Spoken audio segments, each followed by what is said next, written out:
Chapter 227. Master.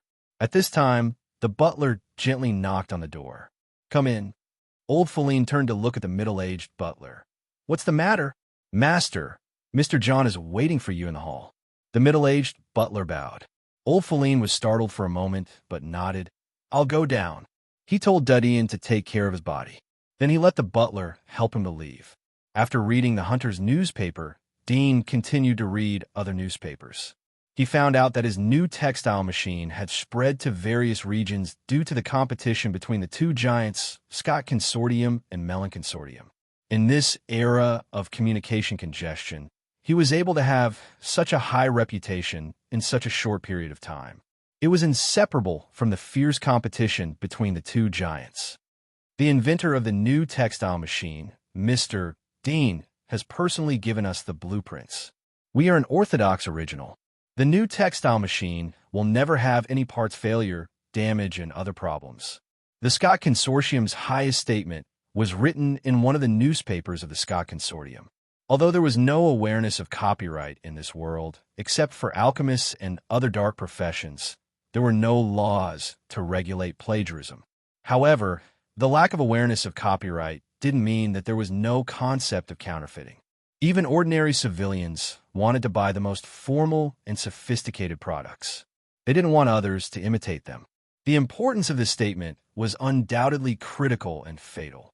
It seems that the Mellon Consortium doesn't have the capital to compete with the Scott Consortium. It's only a matter of time before they suffer a crushing defeat. Other consortia who want to intervene will only be able to grab a small share of the market and profits. Duddian saw the current situation. The Scott Consortium had provided the blueprints. They had taken the lead in producing the new textile machine and occupied a large share of the market. Now, there was this statement. As long as there were no problems in the later stage of the operation, this big cake could be eaten. It could even become one of the main industries of the Scott Consortium in the future. At this time, Old Feline came back from the outside. Dean's sense of smell had picked up another smell from the living room. It had left the castle and was mixed with the smell of horses. "Is there any difficulty?" Dean asked as he saw Duddian's worried expression. Old Feline looked at him and sighed. "Mr. John is a new rich businessman. His assets are more than 10,000 gold coins. He started his business by mining. He heard that our consortium is renting the giant wall, so he wanted to cooperate with us. They will provide equipment production fees, and we will provide hunters to hunt outside the giant wall. They will get 20% of the resources, and the rest will belong to us." Dean said, "Did he come over to withdraw his intention of cooperation?" Old Feline nodded. "If it's only him, then it's okay. But I'm worried that the news of your injury will spread. Other people who want to cooperate with us will dispel the idea. If that's the case, then it will be too difficult to develop the Ryan family's business and your hunting funds." Dean comforted him. "We don't need to count on these small characters. Even if we cooperate with them, the efficiency of making money is too slow. Moreover, they want to get 20% of the profits just by providing equipment. A group of people who haven't seen the dangers outside the giant wall have completely regarded this as an investment game." Old Feline smiled. "Although the sand is small, but it can be gathered into a tower." Dean shook his head. "A tower made of sand can't withstand the storm. Even a small storm can cut a lot of sand.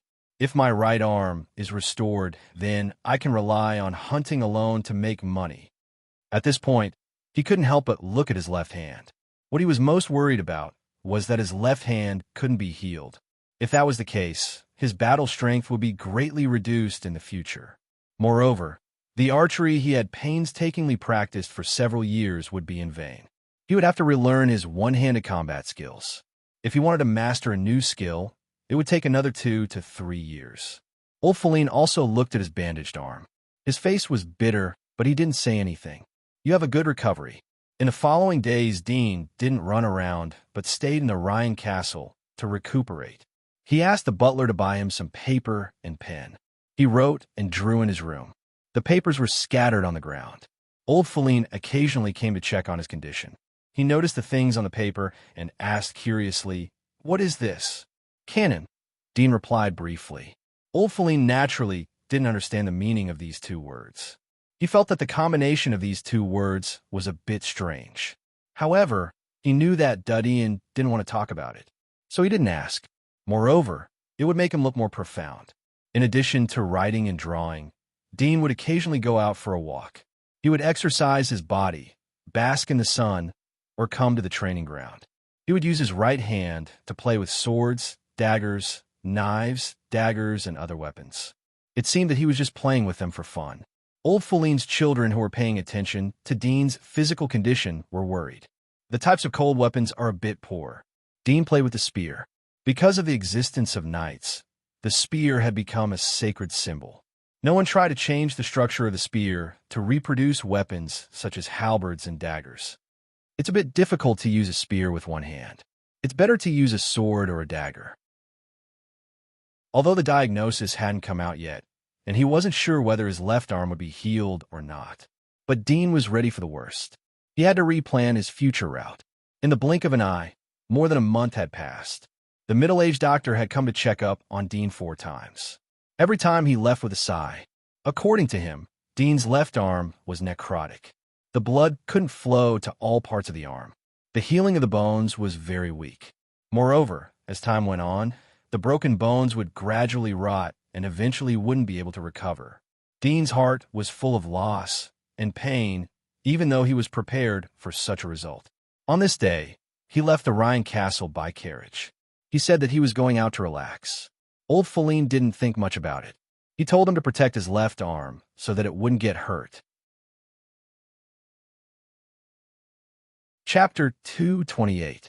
Dean put on a black robe and mask as he entered the town. Once again, he came to the front of the manor. Dean saw the guards at the door. He handed over the temporary identity certificate that was issued to him last time. Several guards took turns to check and let him pass. Dean saw 4 attendants under the huge oil painting as he entered the hall of the castle. They came forward and handed over their temporary IDs. Then they entered the dark passage under the oil painting. I don't know if the last application was accepted or not.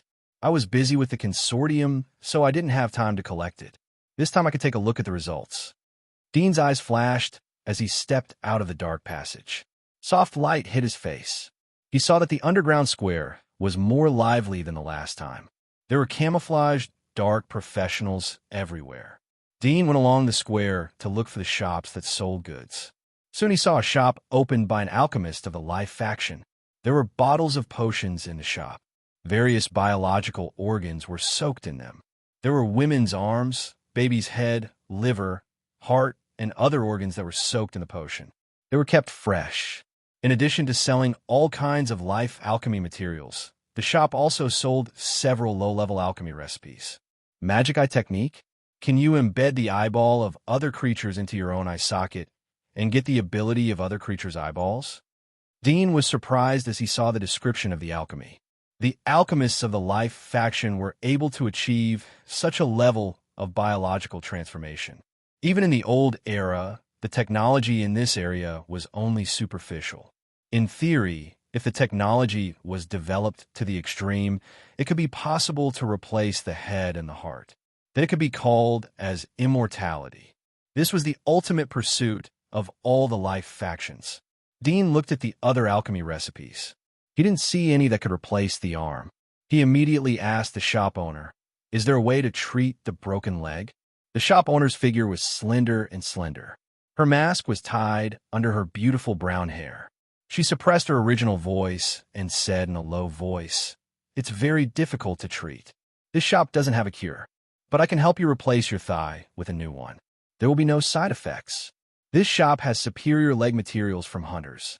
I guarantee that they are better than your own legs. Do you want to try?" Dean was startled and asked, "Hunter's thigh? How did you get here?" "That's a secret of the shop. Please forgive me," the shop owner said politely. Dean thought for a moment. "Do you know where to get treatment?" Seeing that he had no intention of buying, the shop owner's tone immediately became cold. He said, "I'm not sure about this. Maybe you should ask the star-level alchemist. There will be some clues." Dean slightly frowned and nodded. "Thank you. No need." Dean turned and left the shop. He searched in other shops. In addition to the Alchemists of a Life faction, he also thought of potioneers. Although potioneers mainly made potions and were good at using poison, but after all they were in contact with pharmacology. Maybe there would be a way. Huh? Suddenly, a surprised voice rang out. Hound? Oh no, Demon King? Dean was surprised. He looked back and saw a pretty figure wearing an owl mask. Although there were many such masks, but the smell exuded from her body immediately reminded him. Nightingale? Yes. Nightingale knew that she wasn't mistaken when Dean called out her code name. Why didn't you come back for so many days? Didn't you say that you would come back in 3 days to receive the medal? Dean coughed. I was delayed in the middle. How do you know that I haven't come back? Of course I know. I come here every day. Nightingale softly said. Dean smiled. You are diligent. I am not. Nightingale looked at him. Didn't you come today to see the god's object? Dean was surprised. God's object? Nightingale saw his reaction. It seems that you really don't know. Come, I'll take you to see. I guarantee that you will be shocked. She went towards the dark hall in front of them. Dean was also curious, so he followed them. After entering the hall, Dean saw 10 dark knights standing in front of a huge cage on the side of the hall. The steel pillars of the cage were extremely thick. They were like the arms of adult men. It was stronger than any cage he had seen before. When he saw the object in the cage clearly, even with his indifferent disposition, his pupils couldn't help but constrict, and a strand of astonishment surged out from his heart, followed by wild joy. Well, this is the god's object.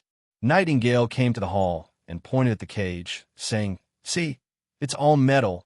It's not just a single metal. It's a very rare compound alloy.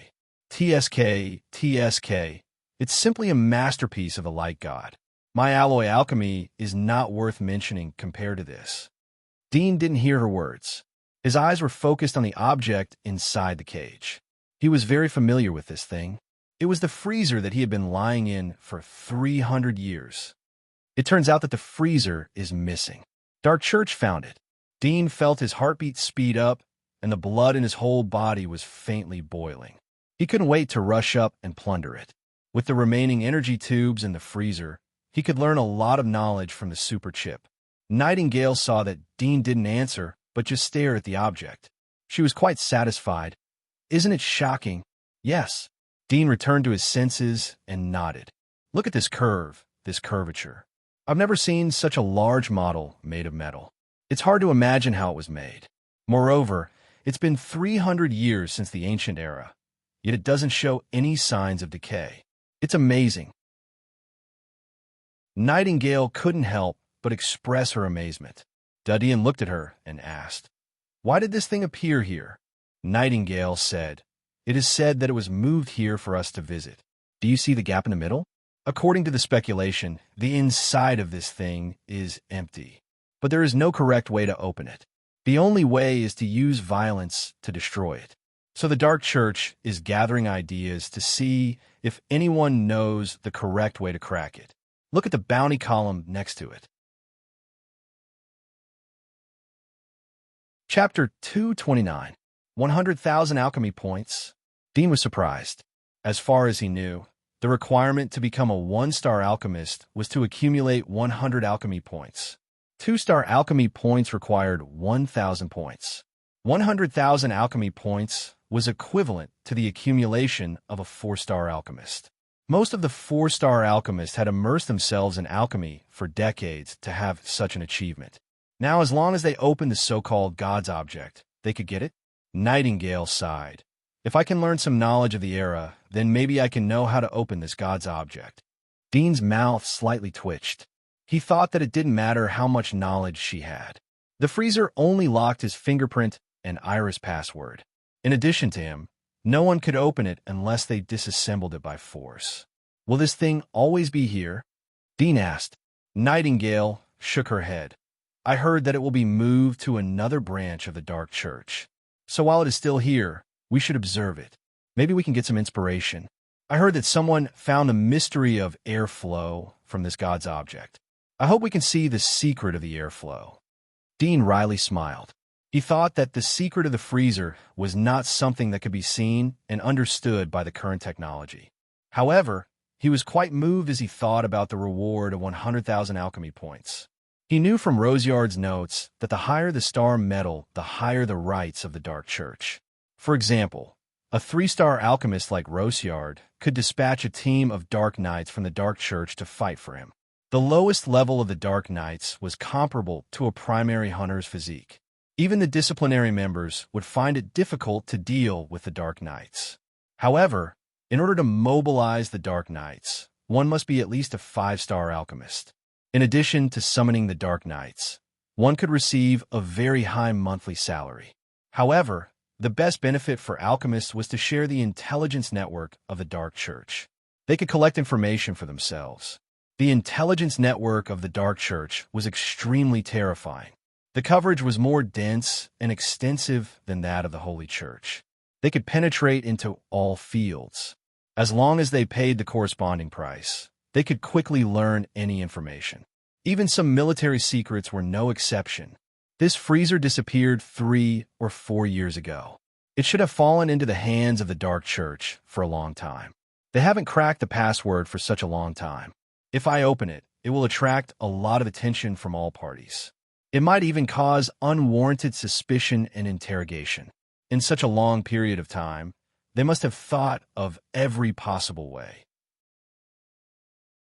Even if I say that I opened it by coincidence, it won't make sense. Dean's eyes flashed, and the desire in his heart calmed down. He felt that the bounty notice was like a hook with a sharp barb. The bait was fat and tempting. If he couldn't resist the temptation, he would be finished. Thinking of this, he withdrew his gaze and said to Nightingale, "Let's go somewhere else." Nightingale saw that he was not in the mood to look at it, so she did not continue to force him to stay. She had already seen it countless times in the past few days, so a little while longer was not a big deal. She said, "You haven't received your medal, right? I'll go with you." Duddian nodded. Both of them came to an empty counter in the hall. Duddian handed out the temporary ID card. "I've come to receive my medal." There was an old man behind the counter who was responsible for the registration of newcomers. He didn't wear a mask, and his face was full of stubble. He lazily yawned as he glanced at Duddian. It seemed that he was blaming him for disturbing his nap. He took the temporary ID card and looked at it. "Oh, codename Devil." The old man squinted at Duddian. "The little guy's tone is quite big. It's better to have a low-key codename. Be careful not to become the first target of the holy light of the Holy Church." Duddian just looked at him, but didn't speak. The old man saw that Duddian didn't answer him, so he felt that it would be rude to talk too much. He looked back at the small drawers on the wall. He searched for a moment and soon found a drawer box. He took out a bunch of keys from his waist and opened it. He took out a few items from the drawer box. "This is your medal. This is your admission fee. This is the recommendation letter from the Holy Church to the Alchemy College. Little guy, I hope you can live eternally in the darkness. Welcome to join us." The old man handed over the medal and a bag of gold coins. His previous sleepy appearance became solemn. He raised his hand and made a commonly used prayer gesture in front of his chest. He prayed, "Sublimate in the darkness and return to the truth. The sun will sting your eyes, but the darkness will make your eyes bright. From now on, you will become a believer of my Lord. You will serve my Lord for life. You will find the truth in the hypocrisy. If you betray me, you will suffer the punishment of purgatory. Do you understand?" "Understood." Duddian nodded. This was the initiation ceremony. The Dark Church believed in the true God. The Holy Church called the God of light a false god. The Holy Church called the God of the Dark Church a devil. After the initiation ceremony, the old man's expression returned to normal. He waved his hand. "If there's nothing else, then go and do what you need to do. Don't disturb my nap." Duddian put away the gold coins on the table. They were heavy. He estimated that there were hundreds of gold coins. Although these gold coins were not worth mentioning for his current vision and assets, but hundreds of gold coins was a cost that ordinary families would find difficult to earn in their lifetime. It could be seen that almost all the wealth in the world was in the hands of aristocrats and rich businessmen. The proportion of wealth was seriously skewed. He looked at his medal. One side was engraved with 2 hands holding a stone. It symbolized the stone was purified into gold. The other side was engraved with his code. It represented that he was an alchemist of the material faction. If he was an alchemist of the life faction, then the two hands would be holding a human head. It represented eternal life. Recommendation letter from the Alchemy College? Dudian looked at the other letter. He was surprised. He asked the old man, "Is there an alchemy college?" The old man glanced at him. "Of course. Your friend should have joined a long time ago. Ask her. Don't disturb me. Go." Nightingale looked at Dudian. "Let's go and talk." Dudian nodded and left. He followed Nightingale to the outside of the hall. Nightingale said as they walked, "The Alchemy College is the same as our branch, built under an ordinary college. There are all kinds of alchemy knowledge taught there, but the tuition is more expensive. Of course, if you have good grades, the tuition can be waived." Dudian was surprised. "Isn't it easy to be exposed?" Nightingale nodded. "The possibility of exposure is high, but we have the protection of the Dark Church. Unless there is too much movement, the Holy Church will turn a blind eye. So don't worry. The degree of safety is relatively high." Chapter 230. If your teacher doesn't teach you, then I suggest you go to the Alchemy College. You can learn a lot of knowledge there. Occasionally, there will be alchemy masters who will come to give lectures and broaden your horizons.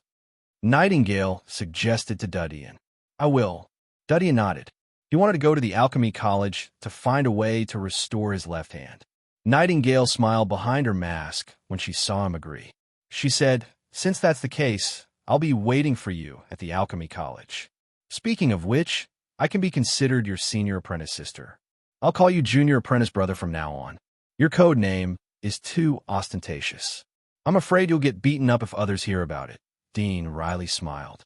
He had thought of this code name on a whim. He didn't expect that no one would use it. Now that he thought about it, it was really arrogant.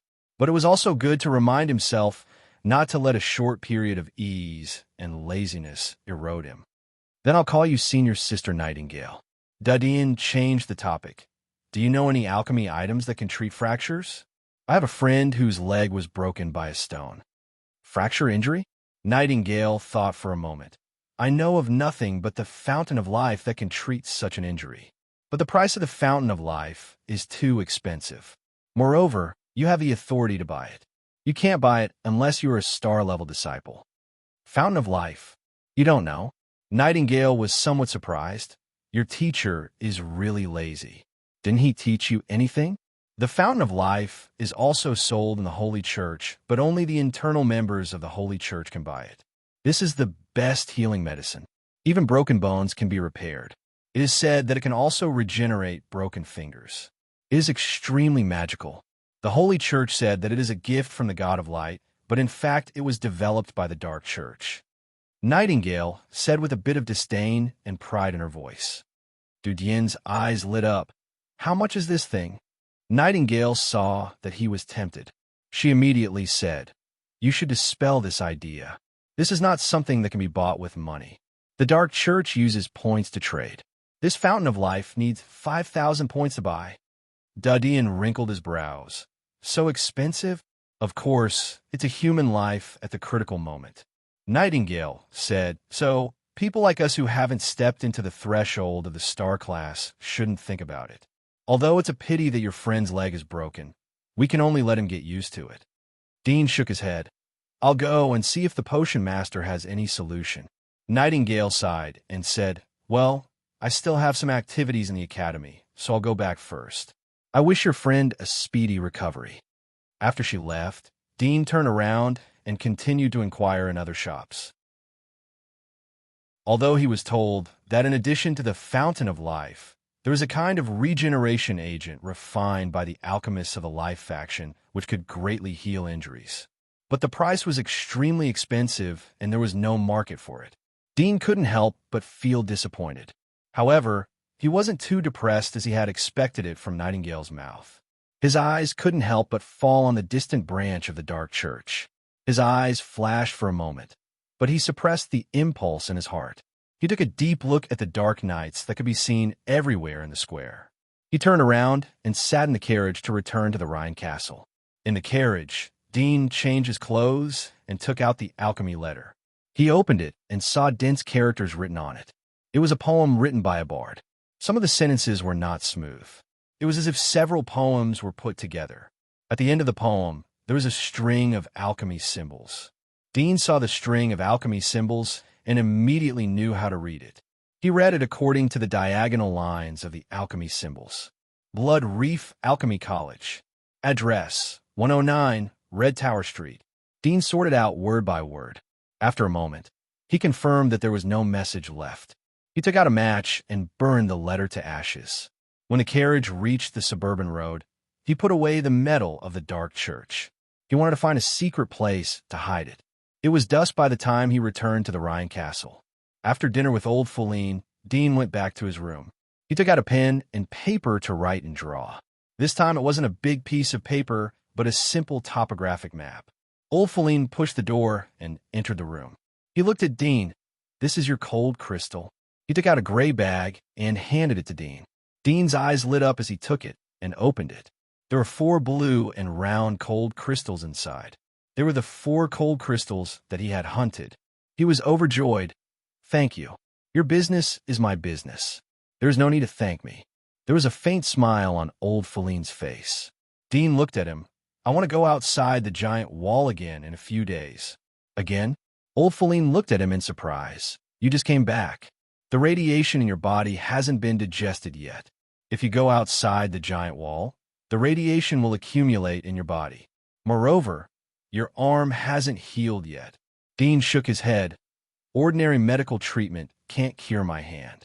I want to ask my friend who is an alchemy warlock. He knows that there's an alchemy item that can cure my arm, but it costs too much money." "Are you talking about the Fountain of Life?" Old Feline was surprised. Dean looked at him in surprise. "You know about it? Our family knows a lot about alchemy warlocks. This thing is also sold in the Holy Church, but only people from a Holy Church can buy it. If we're still a member of the Melon Consortium, then we can ask the Knights of Light under the Melon Consortium to buy it for us." Old Feline sighed. "A few days ago, I went to the Scott Consortium, hoping that they could help us buy it. But the price is too expensive. We need 50,000 gold coins. We only have 10,000 gold coins in our hands. We wanted to give them a credit, but they didn't agree." Dean said, "Don't worry about it. I'll solve it myself." Old Feline looked at him and smiled. "It's getting late. You should rest early." Then he turned around and opened the door. After he left, Dean's eyes fell on the 4 cold crystals in his hand. He immediately took off his shoes and went to the bed. He grabbed a dagger from the bedside table and cut his right finger. He took out a cold crystal and held it in his hand. The cold crystal quickly dissolved into a mucus and penetrated into his body through the blood on his finger. After a while, his whole body was alternating between extreme cold and extreme heat. When the feeling gradually subsided, Dean clearly felt that his physical strength had increased a little, and his thinking was sharper than before. One at a time. I can't be greedy. Dean put away the remaining 3 cold crystals. He didn't want his right arm to end up like his left hand. Dean continued to improve the previous simple map, according to his memory. It was late at night. He felt tired, so he lay down and went to sleep. The next morning, Dean got up on time. He ate breakfast and left the Rhine Castle. Once again, he went to the Dark Church's branch. He wandered around, but spent most of his time in front of the freezer in the hall to observe the situation. There were dozens of people in the freezer, so it wasn't eye-catching. Time passed by quickly.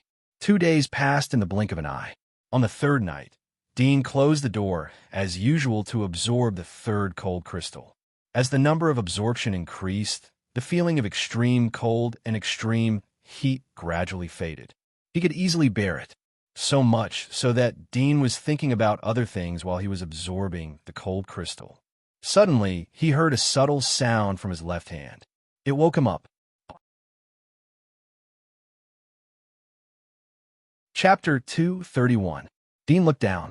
The bandage on his left hand was very tight, but there was no abnormality. Puzzled, he stretched out his hand and pinched it. Unexpectedly, as soon as his palm touched his left arm, he felt a cold feeling. It was like touching an extremely cold ice block. He immediately retracted his fingers. He suddenly remembered that when his left hand absorbed too much of the cold crystal for the first time, a large amount of ice seeped out from his pores. It It was also so cold. He quickly cut the bandage on his left hand with a dagger and quickly peeled it off. Several plates used to fix the bones also fell, revealing the arm inside. Suddenly, he saw a layer of light blue crystal on the surface of the skin. There were faint contours on it, like pieces of scales that were cut off. Each piece was the size of a thumb, spreading from the shoulder down, but the part below the elbow did not have any. Dean was startled. This light blue crystal was a bit like thin ice, just like the embryonic form of the last time when his arm was frozen. Obviously, I used my right hand to absorb it. How could my left hand have such a situation? Dean was confused. Suddenly, he thought of an explanation. Could it be that his left hand was necrotic, causing the cold absorbed by his right hand to pour into his left hand, but it was not digested by his left hand? While he was guessing, the cold continued to seep out from his left hand, condensing into ice-like light blue crystal scales on the surface of his skin. Seeing this scene, his face was very ugly. If the cold penetrated from his arm, then the water in his arm was likely to have been stripped off, which was a great damage to the human body. Moreover, the water was likely to be stripped from the blood, which completely cut off the hope of treatment on his left hand. Damn it! Dean gritted his teeth. Did he have to replace the prosthesis? Even if it was a prosthesis, there was no way to replace it with the current technology unless he transplanted someone else's arm. He grabbed the quilt next to him and covered his left hand, hoping to reduce the speed of the condensation of the cold crystal. It would be better if he could melt the condensed cold crystal. After covering the quilt, Dean rubbed the crystal scales on his left hand. He felt that the crystal scales were extremely smooth. After a moment of rapid rubbing, he suddenly felt something was wrong. There was no water vapor on the cold crystal. He reached out and pressed it. He was surprised to find that the crystal scales were slightly concave like flesh. Although the flexibility was far less than the skin, it was completely different from ice. This isn't ice. Dean couldn't help but re-examine the crystal scales. He reached out and pinched it. If he used a little more strength, he could pinch the crystal scales. It was a pity that he couldn't feel his left hand. Otherwise, he could judge whether the crystal scales were closely related to his body or not. Dudian immediately tried to bend his arm after knowing that the crystal scales were not hard ice. He found that his left hand was able to bend freely. It was not affected by the crystal scales. It didn't break like a frozen object. Could it be that the cold crystal energy in my body has mutated into a layer of scales on my left hand? Dean's eyes flashed. The appearance of special tissues in the body is generally a characteristic of senior hunters. When the potential of the magic marks is stimulated, the penetration of a human cell structure will become deeper and deeper, leading to mixing with each other. In some parts, some special tissues will be derived. Most of these tissues are the residual genetic information of the biological tissues that the magic marks had parasitized. Glenn should have such a special tissue, but she has hidden it. However, my magic marks have been stimulated for the first time, and I have just become an intermediate hunter. The crystal scales on my left hand have nothing to do with magic marks. It was infected by something attached to the cold crystal. After all, the cold crystal is an unknown substance. It's too risky. Dean was aware of his boldness, but it was meaningless to regret. His main purpose was to increase his strength and kill Linda. However, his body was unknowingly changing in a direction that he didn't know about. The only good thing was that it was only his left hand that had an abnormality, not his whole body. Dean continued to observe his left hand. He tried to move it gently, although there was no feeling, but he immediately found that his left hand seemed to have recovered a lot. He could move it freely without any effort. Moreover, the shape of his arm was close to its original shape. The necrotic tissue and extravasated blood seemed to have been digested and disappeared without a trace. The material of the crystal scales is like the stratum corneum, but also like hardened biological glue. It is much softer than the hardened stratum corneum. Is it possible that the broken bones were glued together by this biological glue? Dean touched his arm. He wanted to dissect it to dispel his speculation, but he held back. He was happy and worried at the same time. He was happy that his left hand didn't seem to be crippled. There was hope of recovery. He was worried that he had never heard that cold crystal could heal injuries. What if the crystallization of his left hand spread throughout his body in the future? How would he treat it? At that time, could he still be regarded as a human? I have to prepare a bottle of Fountain of Life so that I can feel more at ease. Dean secretly thought. He took out a roll of gauze from the drawer and wrapped it around himself. At the same time, he decided to let old Foulin inform the middle-aged doctor that he didn't need to come back for a follow-up visit. 5,000 points, according to the trading points of the Dark Church and the market price, is equivalent to about 20,000 gold coins. Moreover, only star-level alchemists can buy it. In this case, I need to spend at least 30,000 gold coins to buy a star-level alchemist to help me buy it. Dean quickly calculated in his mind. He couldn't use formal means, so he could only use other illegal means. In fact, it wasn't a violation of the rules, but the acquiescence of the rules. He fell on the bed and looked at the ceiling. He was lost in thought and unknowingly fell asleep. The next day, Dean had breakfast and was about to go to the Dark Church's branch. Suddenly, the butler brought news from outside. He looked at old Foulin, who was sitting opposite to Dean. "Master, someone from the Temple of Elements has come to visit you. Do you want to see him?" Old Foulin was surprised. He put down the newspaper in his hand and looked at Dean. His weather-beaten eyes flashed. "Call him up. I'll wait for him here." "Yes." The butler respectfully retreated. Old Foulin looked at Dean. "Are you going out? Stay here for now. This person is probably here to look for you."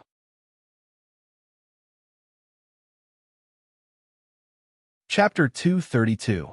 A middle-aged gentleman, accompanied by the butler, came upstairs to the dining room. His eyes lit up as he saw old Foulin and Dean eating. He took off his hat and bowed to old Foulin. "Greetings, patriarch. Is this Mr. Dean?" Old Foulin smiled. "Yes, this time you can talk to Mr. Dean personally. Although our consortium has recruited Mr. Dean, but the contract doesn't restrict his personal freedom." "That's great." The middle-aged man's face was full of joy as he looked at Dean. "Mr. Dean, you can call me Carrie. I don't know if you have heard of the Temple of Elements. It is the place where hunters bring back materials from outside the giant wall for final evaluation and identification. I'm here on behalf of the Temple of Elements to invite you to join us." Dean had a premonition when he saw the newspaper about him being an inventor. He didn't think that this thing would really come. He said, "I've heard a little about it, but I don't know much about it. Can you tell me more about it?" Carrie was overjoyed as he saw Dean's interest. "It's my pleasure. The members of the Temple of Elements are great inventors like you. We are also devout believers of the God of Light. Our job is to replace the God of Light to find the blessings of the universe and pass them to the nobles and civilians. There's a comfortable environment, generous treatment, and all kinds of materials. You can use all your talents and discover more blessings." Dean narrowed his eyes. "I'm a devout believer of the God of Light. I'm loyal to the God of Light. But I have a little doubt. I hope Mr. Carey can answer it for me." Carey laughed. "Mr. Dean, please say it." Dean said, "We're just discovering the blessings of the God of Light. Why aren't we called inventors? Isn't that blasphemy against the God of Light?" Carey was stunned for a moment. "Mr. Dean, you are mistaken. Our Temple of Elements was created by the Holy Church. How can we blaspheme the great God of Light? The meaning of invention represents discovery and understanding. It means that we not only discover, but also understand the blessings of the God of Light. It represents our gratitude and awe. That's why we are called inventors." Dean said, "So that's how it was interpreted." Carey smiled and said, "Mr. Dean, please don't feel burdened. They are all believers of the God of Light. Inventor is a very outdated title in the past. Nowadays, no one uses it anymore. We prefer to call you God's messenger." Dean nodded. "Mr. Carey knows that I'm a hunter. Hunters pay attention to pragmatism and benefits. So what benefits will I get if I join the Temple of Elements?" Carey smiled. "There are many benefits. The first is the material aspect. The Temple of Elements will give you a castle in the commercial district. If you perform well and become a senior architect, you will be granted a fief. The territory area will be the same as that of a noble. In addition, you will be paid 100 gold coins every month. The higher your status, the higher the reward will be. Dean's eyes slightly moved. There was some surprise and fear in his heart. How could the Holy Church grant ordinary civilians fiefdoms? Wasn't this the exclusive right of the military? Carrie continued to tempt him. In addition to these, the Temple of Elements will allow you to display your talents. You will not only get endless wealth, but also supreme glory. Dean asked, "What do I need to pay in order to get so many benefits?" There was a little surprise in Carrie's eyes as he saw Dean's calm expression, but he quickly said, "You don't need to pay anything, as long as you join the Temple of Elements and complete the tasks given to you. In addition, if you find any inventions, you need to hand them over to the temple." "What tasks?" "They're all small missions, such as appraising the value of the materials of the monsters outside the wall. Don't worry, we have professional god relics for you to use. It's okay if you don't know some of the missions, as you can swap them with other missions of the same level. Even if you don't know any of the missions, you can still ask for support," Carrie said while smiling. Dean understood. "I will think about it." Carrie saw that there was no yearning or expectation on Dean's face. He wanted to say something, but hesitated. "Well, I'll wait for Mr. Dean's good news. Also, I want to tell you that the evil alchemists like to attack the architects. If you join the Temple of Elements, we will provide you with absolute protection. You will be free from danger." Dean looked up at him. "Thank you for reminding me." Carrie didn't stay any longer. He said goodbye to Old Feline and left with the butler. Old Feline looked at Dean after he left. "Do you want to join the Temple of Elements? There are a lot of benefits, but there are also some disadvantages. You won't be as free as you are now, but in general, it's worth joining. It's a dream for most people. Moreover, the little guy's thread is not wrong. You have created a new textile machine. Dark Church's followers will try to assassinate you. Although you are a hunter, assassinations are everywhere. They can use poison and sneak attacks to easily kill hunters." Dean understood this point. Hunters were strong, but not invincible. It was difficult to defeat them, but it was much easier to assassinate them. "I don't have time for the time being, but I will think about it." Dean thoughtfully said, "If I join the Temple of Elements, then I will be able to buy Fountain of Life. Moreover, I will have the identity of an architect of the Temple of Elements. I won't suffer any injustice. It can be regarded as a shield for our consortium." Feline nodded. He saw that Dean understood the stakes. "I believe that you will make the right choice." Then he picked up his crutches and left the table. Dean didn't stay too long after Feline left. According to his original plan, he put on his coat and left the Rhine Castle. He hired a carriage and went to the branch of the Dark Church. For the next few days, Dudian became more and more cautious in the Dark Church's branch. He didn't want to be followed. There were dozens of people standing in the hall. They surrounded the freezer and observed it. They wanted to find a way to open it. But the freezer was protected by the iron cage and couldn't be touched. It was quite difficult for them to see the way to open it. Dean also pretended to observe, but his attention was focused on the surroundings. In the blink of an eye, another day passed.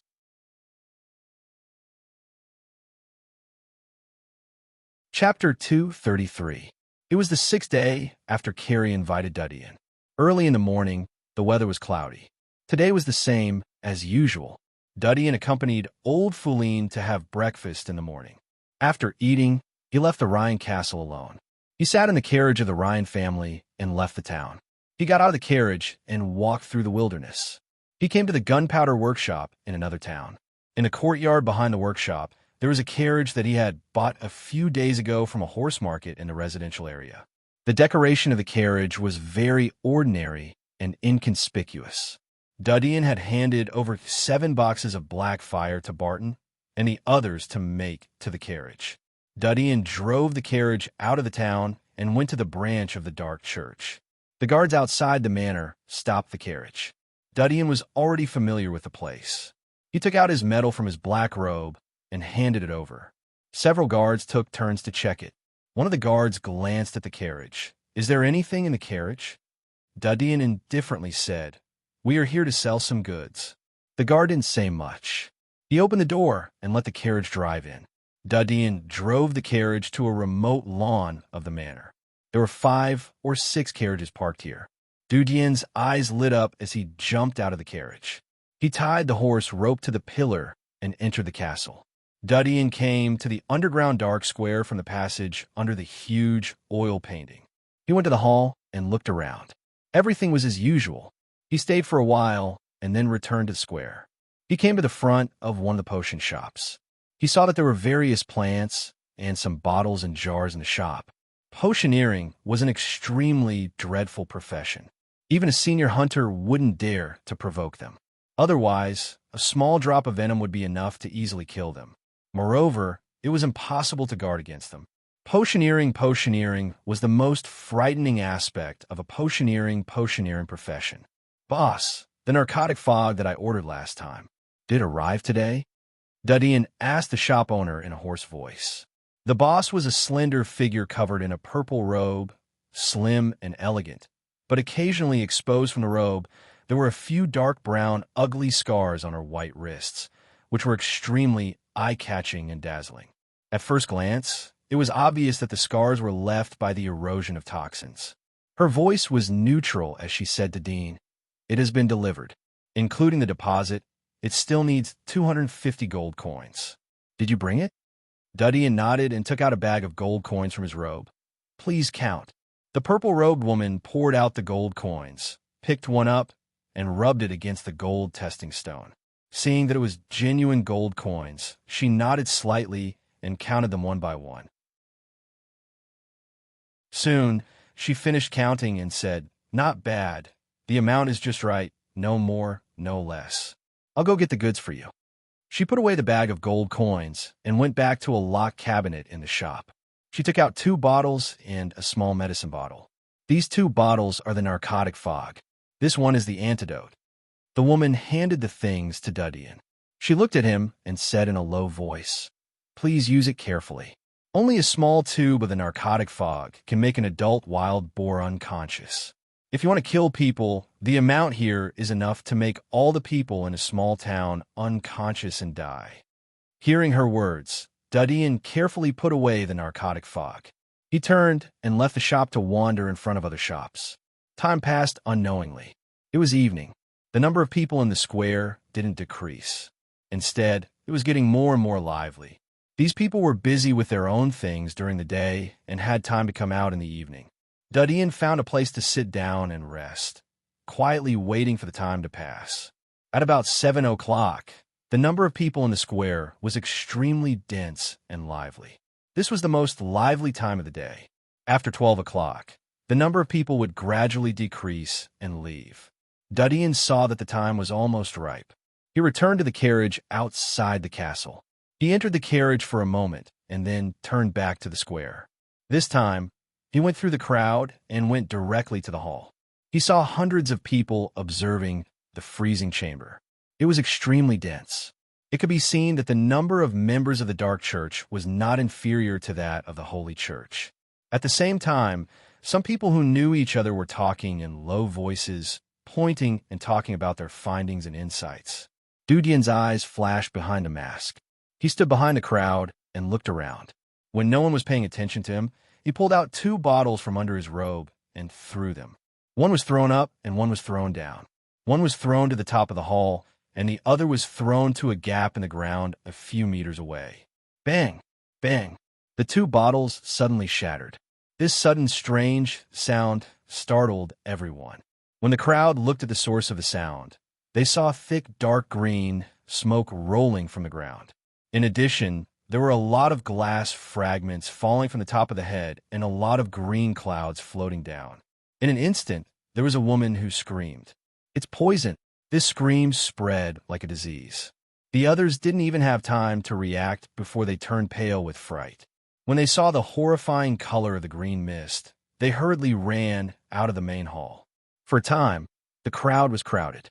Many people were knocked down to the ground. They didn't have time to climb up. They were pressed down by the people behind them. Some were trampled on their heads, necks, arms, and other parts of the body. They struggled in pain and pushed their arms. However, they tripped other people who were running away in panic and fell to the ground. The green mist spread out like boiling water. Dudian took out a pill and quickly swallowed it. His eyes were extremely calm. He ran along the wall and bypassed the crazy crowd.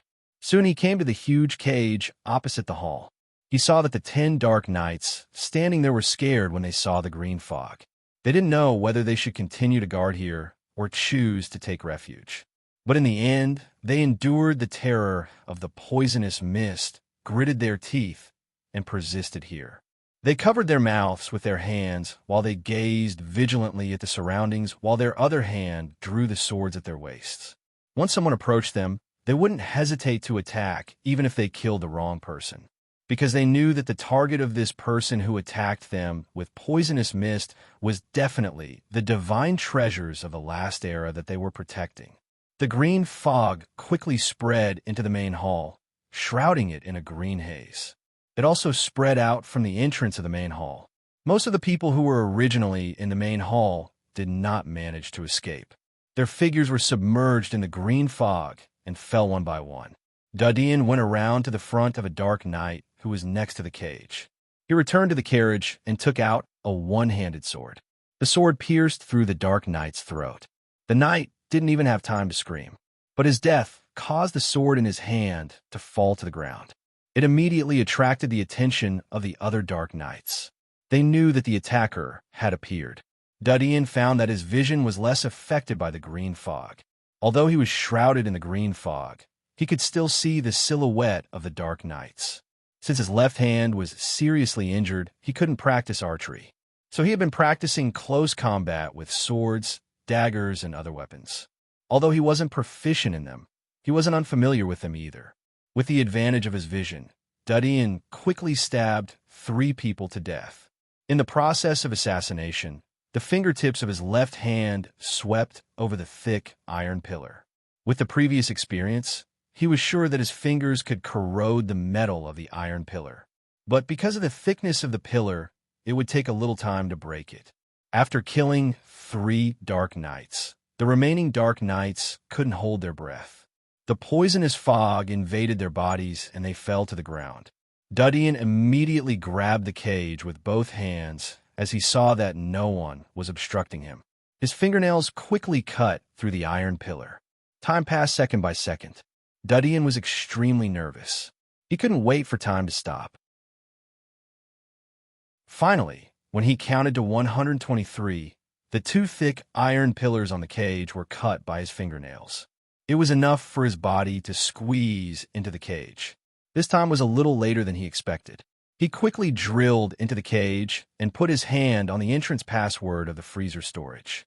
When his fingerprints passed through the authentication hole, the freezer storage that had been silent for a long time in the dark church's branch suddenly lit up.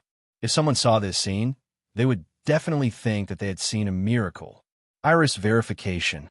A mechanical female voice came from the freezer storage. Dudeen immediately put on the eyeball. This was the second password.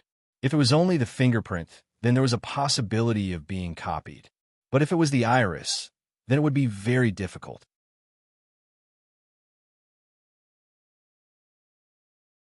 Chapter 234. Dean couldn't wait to look inside when the door opened. He saw that everything was the same as when he closed the door. Especially the mattress where he was sleeping was still piled up with garbage from the garbage dump. Now it had long been rotten and dried up, exuding a burst of unpleasant smell. He didn't care about the garbage and quickly pressed a button on the wall. The inner mezzanine poured out with a click. There were 3 energy tubes inside. Only the bottom of the energy tube at the end had a little light blue luster. It was extremely beautiful, like precipitated plasma. Dean quickly took out the energy tube and removed the chip reader. At this time, his face suddenly changed. He quickly closed the freezer, turned around, and drilled out of the cage. He didn't look back as he ran to the outer edge of the hall. The green mist here was relatively indifferent. There were other alchemists and potioneers lying on the ground. Only a few of the hundreds of people in the hall had escaped. Dean hid the energy tube and the chip reader in his robe and slowly climbed to the ground at the outer edge of the hall. At this time, he sensed a smell coming straight towards him. Dean immediately laid down on the ground and pretended to be unconscious. After a moment, a team of well-equipped dark knights came to the center of the square outside the hall. They saw the green mist floating in the air around them. Their faces were very ugly. They were led by a young woman and a middle-aged man. They looked at each other. The middle-aged man said in a low voice, "You stay here. Don't let the people inside escape. There's only one passage." After saying that, he raised his hand and waved. Two dark knights stepped out from the group and followed behind him into the poisonous fog. The middle-aged man and the two dark knights had obviously taken the antidote long ago. They rushed to the hall at full speed with their weapons in hand. The first thing they saw was the divine item in the cage. When they saw that the cage was destroyed, but the divine item was still there, they heaved a sigh of relief. They then looked around the hall and saw that all the people in the hall were unconscious. Those who had the antidote had already run out of the hall, not wanting to get involved in such a battle. The middle-aged man's eyes were cold as he glanced at the people lying on the ground who had fainted. His eyes were cold as he gestured to the two dark knights behind him. The two dark knights understood. One of them immediately turned around and retreated.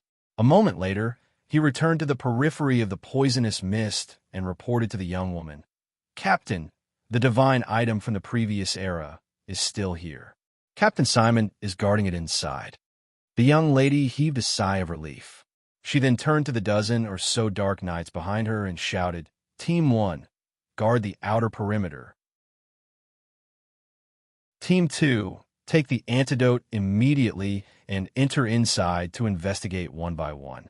The assailant is likely to be among these unconscious people. If you see anyone carrying weapons or strange objects, arrest him immediately and await punishment." Yes. The two squads of dark knights behind her immediately obeyed her orders and moved swiftly. The young woman looked around and said to a dark knight, "Let the patrol team send people to control the poisonous gas immediately. Also, let them evacuate the others. Don't cause unnecessary casualties." "Yes." The dark knight acknowledged, then turned and left. At this time, the team of dark knights who had already taken the antidote lined up and entered the poisonous gas like a carpet. They turned over the unconscious people on the ground one by one and checked their clothes one by one to see if there were any strange objects hidden in them. The young woman crossed her arms and looked at them coldly. Suddenly, boom! A violent explosion sounded from the ground above them. It was like thunder on the flat ground. It was actually weakened by the layers of soil and the secret passage, but it still had a dull, penetrating power. The young woman was shocked. She couldn't help but look back. Her face was full of surprise. The middle-aged man, standing in the hall, also heard the muffled sound coming from afar. He was startled and shocked. This sound seemed to come from the manor above. It was so far away, but there was such a terrible sound. What happened up there? Did the assailant escape to the top? The middle-aged man looked back at the cage and the divine item from the previous era. He gritted his teeth and said to the dark knight, "You stay here and watch. I'll go out and have a look. If anything happens, immediately inform Captain Aisha." After saying that, he immediately rushed out of the hall and came to the young woman who had set up a defensive circle outside the poisonous gas. She asked what happened. Aisha said in surprise, "There's a big movement outside. Did the assailant escape with the crowd?" Simon's expression changed. He said, "That's impossible. We came very fast." The assailant fought with the guard in the hall and also used a special method to destroy the cage. During this time, there was no way for him to run out of the hall and rush into the crowd outside. Aisha said, "But you said the divine item from the previous era is still there. Could it be that he knew it would be difficult to completely destroy the cage and take away the divine item, so he only destroyed half of the cage and ran away with the crowd?" Simon's expression changed. He thought of the damage marks on the cage. Indeed, if the assailant spent a lot of effort to destroy two small iron pillars, it would indeed take several times more time to destroy the entire iron pillar of the cage. His eyes flashed. He said, "I'll go and have a look. Maybe it's his companion. You continue to guard here." After saying that, he immediately rushed out. Aisha's eyes were full of worry as she looked at his back. Dean, who was lying in the hall, slowly opened his eyes. He looked at the dark knight who was standing in front of the cage. His eyes were cold. The moment he turned his head to the other side, his figure jumped up from the ground and rushed over. The Dark Knight's reaction wasn't slow. He felt the movement and immediately turned back. He saw Dean rushing over. His pupils shrank. He quickly waved his sword to resist and opened his mouth to shout. Whoosh! Dean swung his arm and a dagger pierced into his mouth, interrupting his scream. As the Dark Knight retreated in pain, Dean rushed forward like a black panther. His palm fiercely pressed the handle of the dagger in the Dark Knight's mouth. Puff! The dagger pierced through the back of the Dark Knight's head. The Dark Knight's body stiffened. His eyes were filled with pain. Dean pulled out the dagger. He didn't look at the soft body of the Dark Knight. He turned around and rushed out of the green mist. His eyes were full of killing intent. Soon, his figure rushed out of the green mist. His footsteps were so light that they couldn't be heard. His figure was reflected in the eyes of the Dark Knights. The Dark Knights, who were focused on searching the unconscious on the ground, were a little slow to react. Their first thought was that the assailant had appeared. Their second thought was to attack and protect themselves. By the time they held their weapons and were ready to respond, Dean had already rushed in front of one of them. Such a fierce momentum made the Dark Knight's heart tremble. Although ordinary Dark Knights had the strength of primary hunters, they didn't have the murderous aura of hunters. I can't beat him. From Dean's momentum and speed, the Dark Knight's brain immediately helped him to make a judgment. But he knew that he couldn't retreat, so he clenched his teeth and stabbed his sword at Dean's head. The moment Dean approached, he suddenly turned his body. The bloody dagger in his hand suddenly pierced through the Dark Knight's chin. They didn't stop and ran out of the green mist with the dagger. When Aisha heard the movement inside, she was shocked. She didn't expect that the assailant was still lurking inside. What kind of courage did he have? She quickly pulled out the sword from her waist and stared at the green mist. She knew that the person who dared to break in here to snatch the treasures was definitely not an ordinary character. Whoosh! Dean broke out of the green mist. The indifferent green mist didn't hinder his sight. He had already seen the young woman and a team of Dark Knights behind her. From their positions, there was no doubt who was the strong one inside.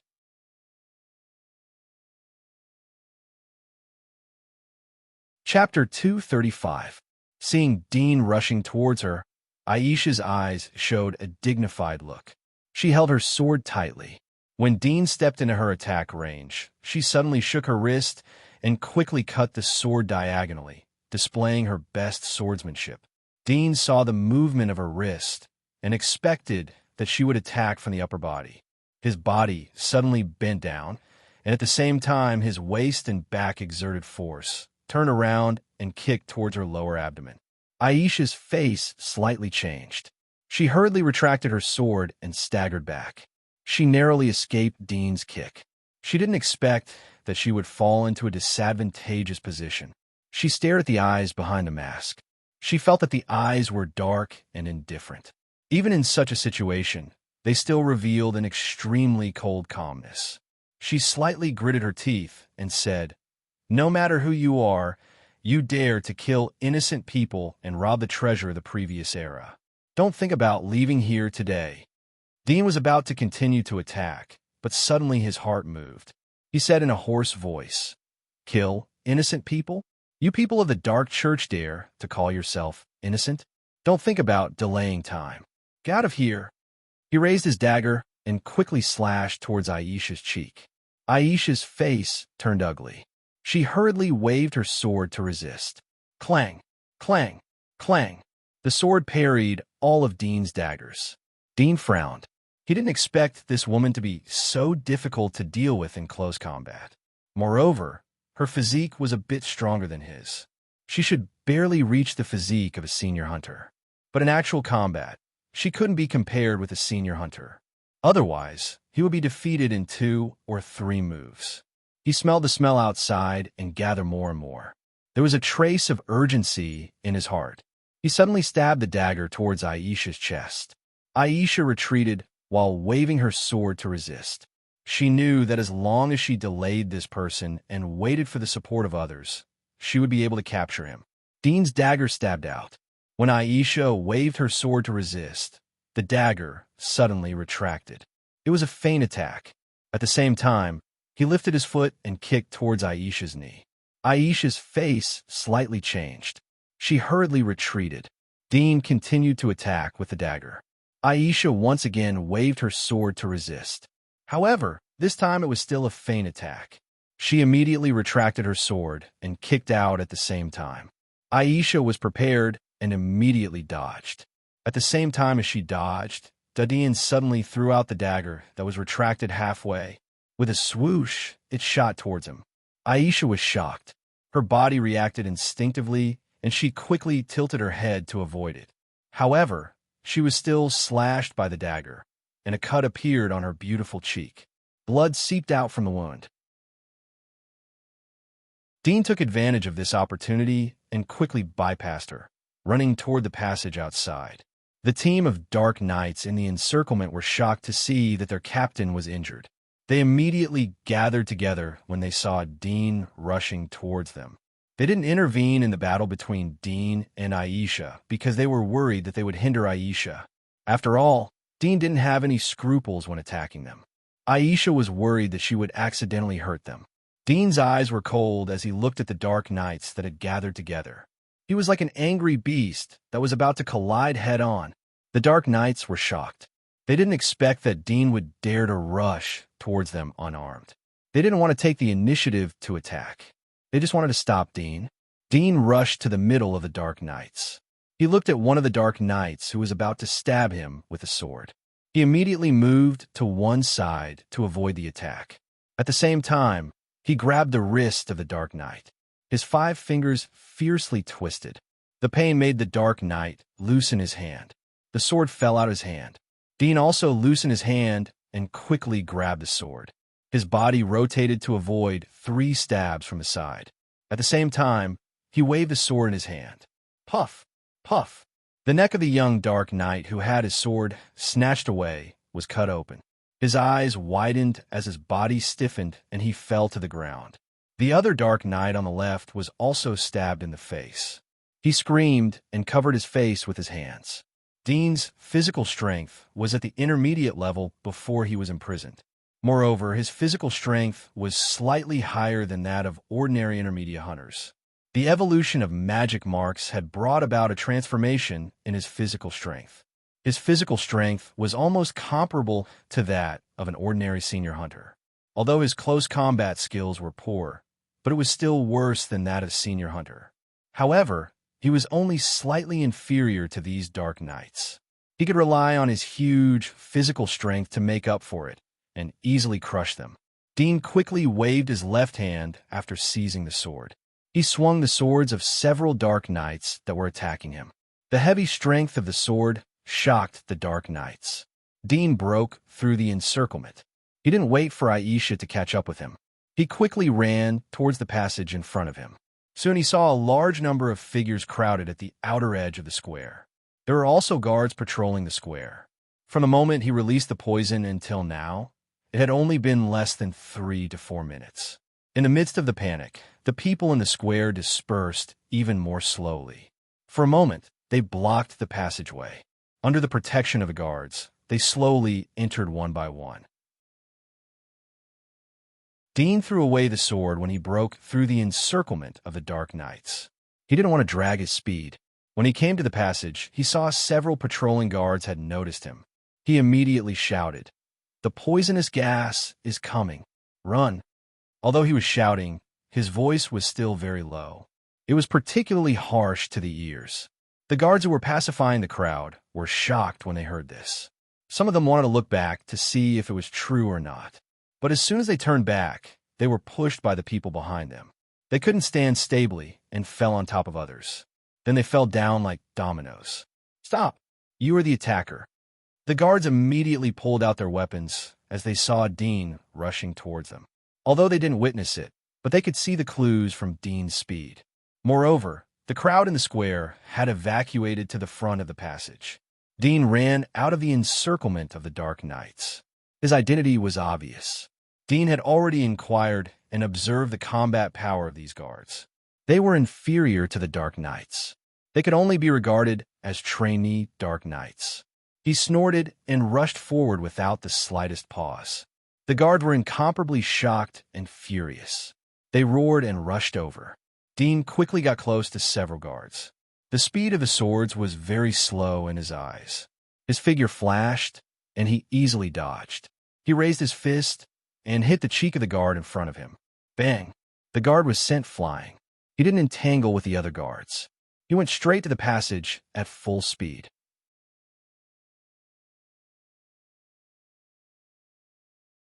Chapter 236. Dean's speed didn't slow down, and he quickly rushed to the back of the crowd. Looking at the crowd in front of him, he didn't hesitate to step on the back of the person in front of him. Using the person's back as a stepping stone, he continued to run forward. Along the way, the crowded figures were either trampled or crushed by Dean. The scene suddenly became chaotic. Aisha, who was chasing from behind, was stunned. She thought that Dean would be stopped by the crowded passage. She didn't expect him to completely ignore the lives of these people and rush out at all costs. Damn it! Aisha clenched her fists and gritted her teeth as she watched Dean trample on the crowd. Dean could do this, but she couldn't. As the captain of the Dark Knights appointed by the Dark Church, she was assigned to this branch of the Dark Church to protect the people here from the attack of the Holy Church.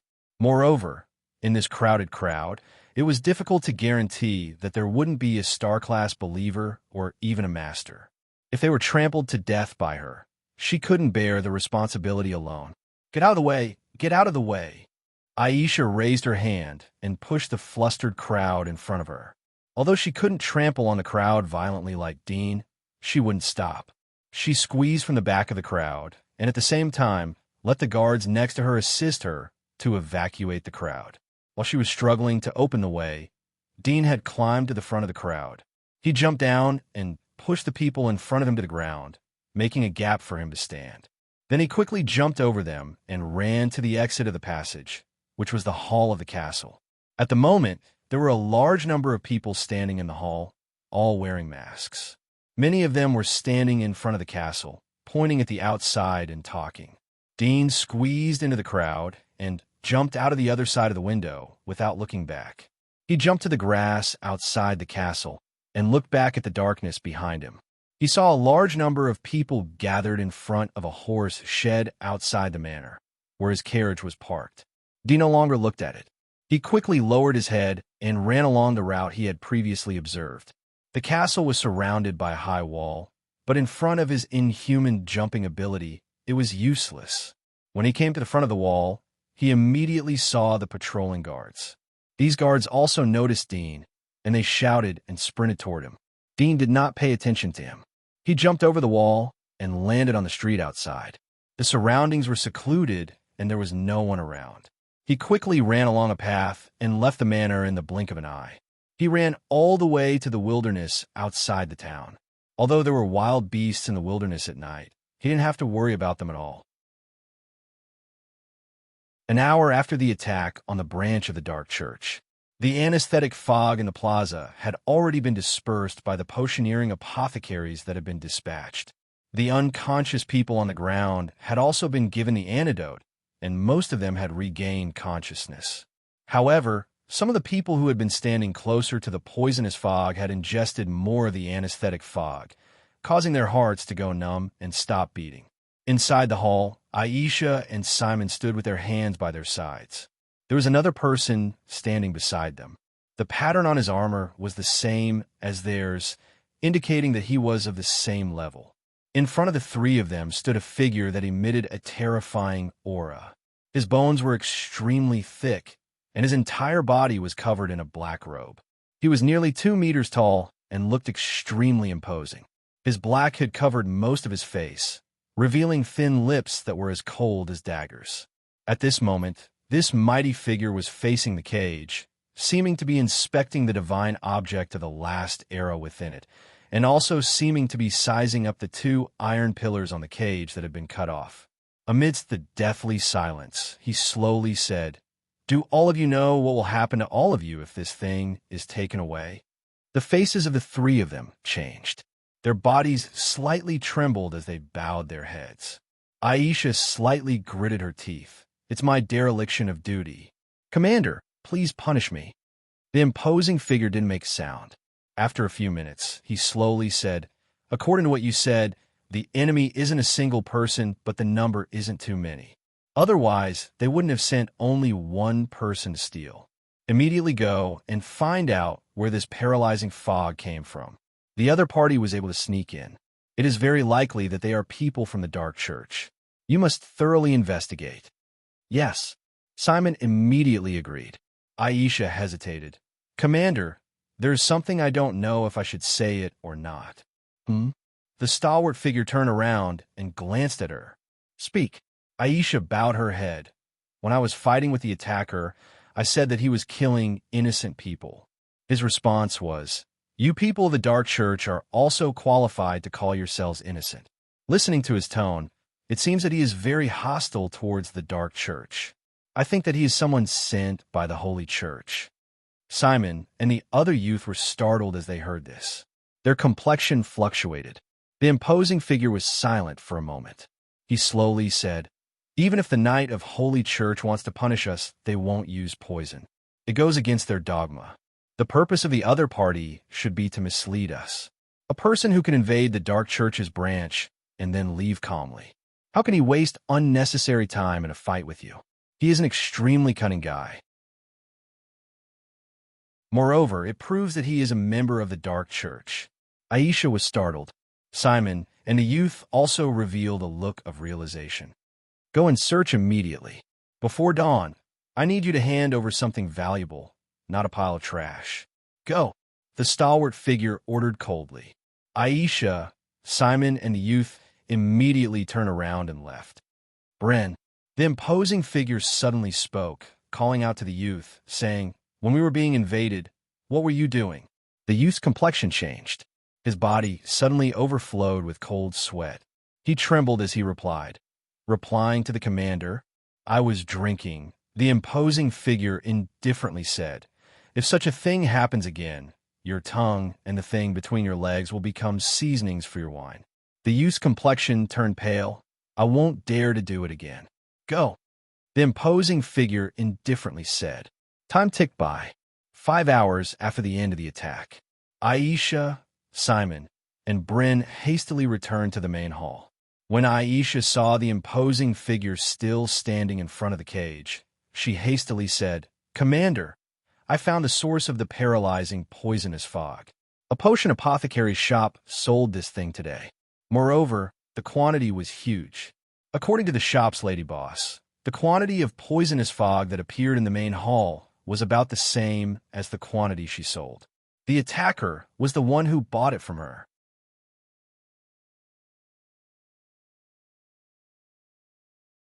Chapter 237. Aisha hesitated. This person bought it anonymously. Moreover, he didn't use the church's points for the transaction. He traded in private currency. The lady boss doesn't know his code name. However, I have checked the number of the gold coins he traded. The number on the side came from the same currency bank. After investigation, it was found that the Melon Consortium was behind it. The Melon Consortium? The imposing figure was startled. He was silent for a moment. I will send people to investigate the Melon Consortium. You go to the Blaze family and see what their reaction is. At the side, Simon glanced at him and said in a low voice, Commander, the Blaze family has been living in a low profile for many years. This matter shouldn't be their doing, right? Although the source of the explosion that covered the attacker's escape came from the Blaze family's flame explosion forbidden art. This forbidden art is one of the simpler ones. Most financial groups know the recipe, and the military produces it in batches. It is often used in wars in the radiation zones. If the Blaze family came to steal the divine artifact of the previous era, they would have used another method to cover it, right? The imposing figure looked at him. I know that you have received grace from the Blaze family. But remember your current identity. Anyone who dares to go against the Dark Church is our enemy. Although the Blaze family is usually low-key, but the sleeping tiger is the most dangerous. No one is willing to be dull and lonely. They're just waiting for a new opportunity to rise. Do you really think that everyone in their family can see through worldly power and wealth? Simon's complexion slightly changed. He didn't dare to say more. It is because the consortiums and the military know about the flame explosion forbidden technique that the Blaze family can make excuses. I want you to go and ask them to pay attention to their reaction. The imposing figure indifferently said, "The easier it is to be suspected, the less likely it is to be the mastermind." But this is just our normal thinking. They can also use this in turn. Simon bowed his head. "I know. Go. I also need to appease those old fellows. This incident has shocked those old bones. The sooner we find out the identity of the attacker, the lighter your punishment will be," the stalwart figure said. Simon, Aisha, and Bren's complexion slightly changed. They immediately left. Night. In the wilderness outside the town. The gray clouds that were like stagnant water tried their best to block the moonlight, but there was still a faint glimmer that penetrated the clouds and shone on the flowers and grass in the wilderness. Occasionally, the howls of wild beasts could be heard in the distance, full of sorrow and loneliness. Dean's figure rapidly moved forward in the moonlight. He came to a concave slope in the wilderness. He smelled that there were no pursuers behind him, so he stopped. He fell on a grassy slope next to him, gasping for breath. He let the sharp needles prick his neck, but he was powerless to care. Fortunately, the time is just right. Dean was secretly glad that the explosives in the carriage would detonate. He had connected the purple leaf to the fuse of the gunpowder before returning to the carriage. He had relied on the slow burning speed of the purple leaf as a timer. After many experiments, he had mastered the burning speed of the purple leaf. But after all, the flame was difficult to control.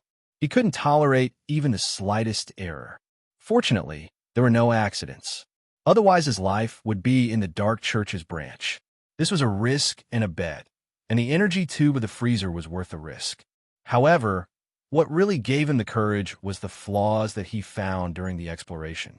Probably the indestructible cage protection had given the dark church a reassurance. The ordinary dark knights were responsible for the supervision and protection of the guards. The senior Dark Knights were relatively free. They were busy with their own things or enjoying life. This led to them being defeated by the perfect defense. The enemy's strength was their weakness.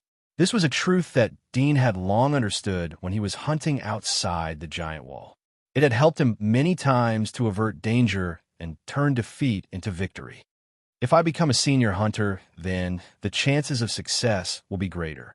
In the entire outer wall, a senior hunter is the top combat power. Only the top professionally trained punishers can capture a senior hunter. Dudian thought in his heart. Although the strategy was good, but if the strength was enough, it could save a lot of risk and brain power. He couldn't help but hope that his left hand could recover as soon as possible. The next time he went outside the giant wall, he would be able to use the cold crystals that he had collected, but it would take time to absorb them. He couldn't use too much at once. Touching the energy tube and the chip reader under the robe, Dean could not help but feel nervous in his heart. The remaining energy inside was enough for him to learn how to use electricity and a lot of other knowledge.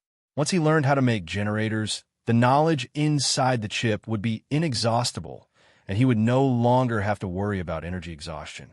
At that time, it would be the beginning of his real business. After a short rest, the cold wind blew. Dean's thoughts gradually calmed down. He took off his robe and mask and followed the route back to the Rhine Castle. Although it was dark at the moment and soldiers had been sent to patrol the town, but the ordinary patrols were meaningless in front of an intermediate hunter like him. He could easily avoid them. Dean returned to the yard town late at night. At the moment, the lights were off and the streets were dark. He didn't directly enter the Rhine Castle, but rested in the wilderness outside the town. The next morning, Dean woke up. He patted the withered leaves and flowers on his body and went back to the Rhine Castle. Old Feline was eating upstairs. There was a smile on his face as he saw Dean. "I heard from the coachman that you went to the Red River town. Although you are a hunter and have a strong body, but the women there are not clean enough. It is better to go to the Moulin Rouge in Lido. That is the best place." Dudian indifferently said, "You can go if you can." Old Feline laughed. "No man will admit that he can't do it no matter how old he is." Dudian didn't continue to entangle with him on this issue. Last week, The Mellon Consortium built a large market in Pine Town. During this time, our yard town's business has been bleak, right? Old Feline sighed as he saw that Dean was talking about business. Yes, the textile factory can't receive any orders. The rich businessmen read the newspaper every day. They know that we have a grudge with the Mellon Consortium. They don't want to offend them, so they don't dare to give us orders. We were able to get orders because of the efficiency of the new textile machine. Now, the new textile machine is something that every household has. The textile factory can only sew some things and sell them to town. Dudian nodded slightly. Since the sale of the abandoned mine, the main income of the Ryan family had come from the tax revenue of the yard town. Mellon Consortium had chosen to build a big bazaar in such a remote neighboring town. The purpose of the bazaar was to take away the business of the shops in the town. As a result, the taxes collected by the Ryan family would rapidly decline. Even some shops would be forced to move out of the yard town. In the long run, this place would become a desolate town where no one would visit. They are warning us. They want us to bow our heads and take the initiative to follow them. Dean could feel the intention of the move. His eyes flashed with coldness as he looked at Old Feline. How do you want to deal with this matter? Old Feline smiled. I wanted to ask the Scott Consortium for help, but they refused. The Mellon Consortium transferred funds to open a market in this remote place. They are too lazy to fight with the Mellon Consortium in such a small place. We can only rely on ourselves to find a way. Fortunately, there are dividends from the new textile machine. Even if the taxes are reduced, we can bear it in the short term.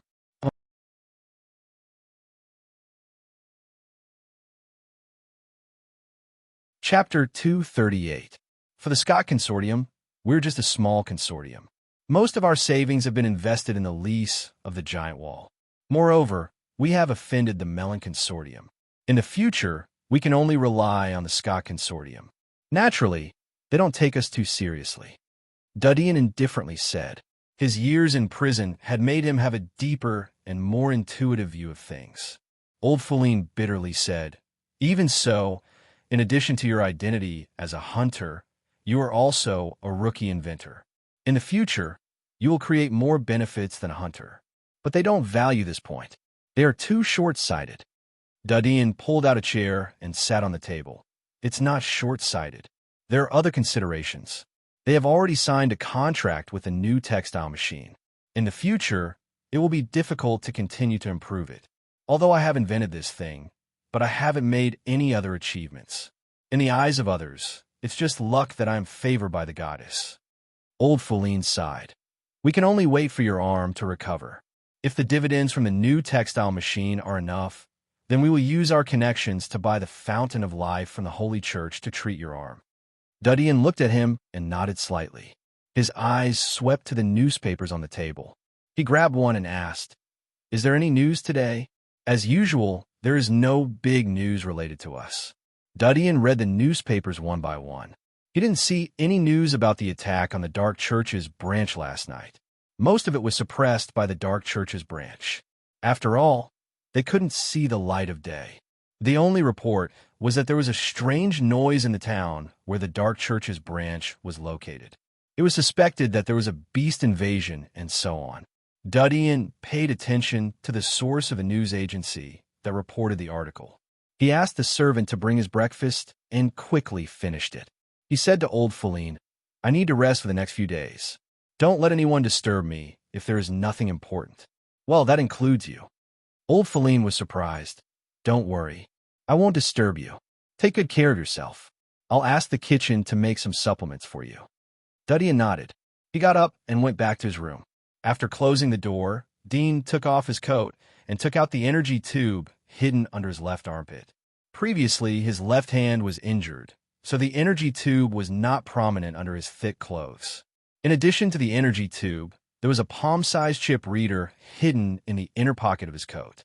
There was a faint smile on Dudian's face as he looked at the two things that almost cost him his life. He squatted in front of the wardrobe and opened the bottom drawer. There were some thin clothes and jewelry boxes inside. He opened the innermost jewelry box. There were a few gold and silver coins inside. There was also a chip. It was the super chip. Before going to prison, Dean had hidden the super chip in an unknown place. It was in the corner of the courtyard of the house allocated to him by the Mellon Consortium. The reason was that he was worried that a thief would sneak into his house and break the safe to steal it. Later, he was imprisoned, and the house was taken back by the Mellon Consortium. Jura and Dudian's luggage were thrown out of the house. Only the super chip was still hidden there. The last time he assassinated Deacon Huey, he took the time to go back and dig out the super chip. A cunning rabbit has 3 burrows. I'll have to prepare a few more secret places in the future. Dudian opened the card slot behind the card reader and inserted the chip. Then he plugged the card reader into one of the jacks above the energy pipe. There were 6 jacks, all circular holes around the top. There was a rectangular groove in the middle. It was aimed at the connection plug inside the freezer. Dudian took a deep breath and clicked open. The screen of the card reader suddenly lit up and showed the background picture. Boron Castle, Mount Erdos. Rudolph was eating breakfast in the spacious dining room as he read the daily newspaper. He looked at the butler next to him. "How is Miss? Is she eating on time?" The middle-aged butler respectfully replied, "Miss has been on a hunger strike since the last time you promised her. She ate everything that was sent to her every day. Moreover, she has been actively studying the law of the magistrate. She said that she will return to the magistrate in a few days." Rudolph nodded. "Let the magistrate take care of her. Don't let her take dangerous cases." "I will." The butler nodded. "How is the market in Pinetown?" Rudolph asked again. The housekeeper said, "Everything is in the budget. In a few days, we will open for business. Currently, the publicity is in place. These few days, there are a lot of businessmen entering Pinecone Town. Moreover, several chambers of commerce have already found the person in charge there to cooperate with them. Pinecone Town is included in their caravan route. I heard that the rent for the shops there is increased by several times." Rudolph nodded. "Don't let Miss know about this. I don't want any more trouble." The butler glanced at him and hesitated for a moment before saying, "Master, Miss has finally agreed to never see that brat again. This matter has already passed, so there's no need to pay attention to that brat anymore, right?" Rudolph indifferently pointed to the breakfast in front of him. "Look at this dessert. It's bright and exquisite. It's appetizing. Would you eat it if there was a dead fly on it?" The butler's face slightly changed. He knew that he had angered Rudolph. He understood the meaning of Rudolph's words. Even if the fly didn't eat the dessert, its presence was annoying. "She's not young." Rudolph looked out of the window. "Last time I missed the marriage with the Milan family. Later, that bastard was sent to prison. It's not a pity. I hope that in my lifetime, I can lead the Bourong family to return to the inner wall and fulfill my father's last wish. I also want to see the scenery of the inner wall." The butler looked at Rudolph's rigid face. He sighed but didn't say anything. Time flew by. Since the news of Dean's arm injury spread out, the Ryan family had returned to the usual quiet life. They were running their own small businesses and eating and drinking frugally. The other clansmen who had tasted a little bit of nourishing life were not used to it. This kind of discomfort was getting more and more unbearable under the catalysis of time. Moreover, it was difficult to control.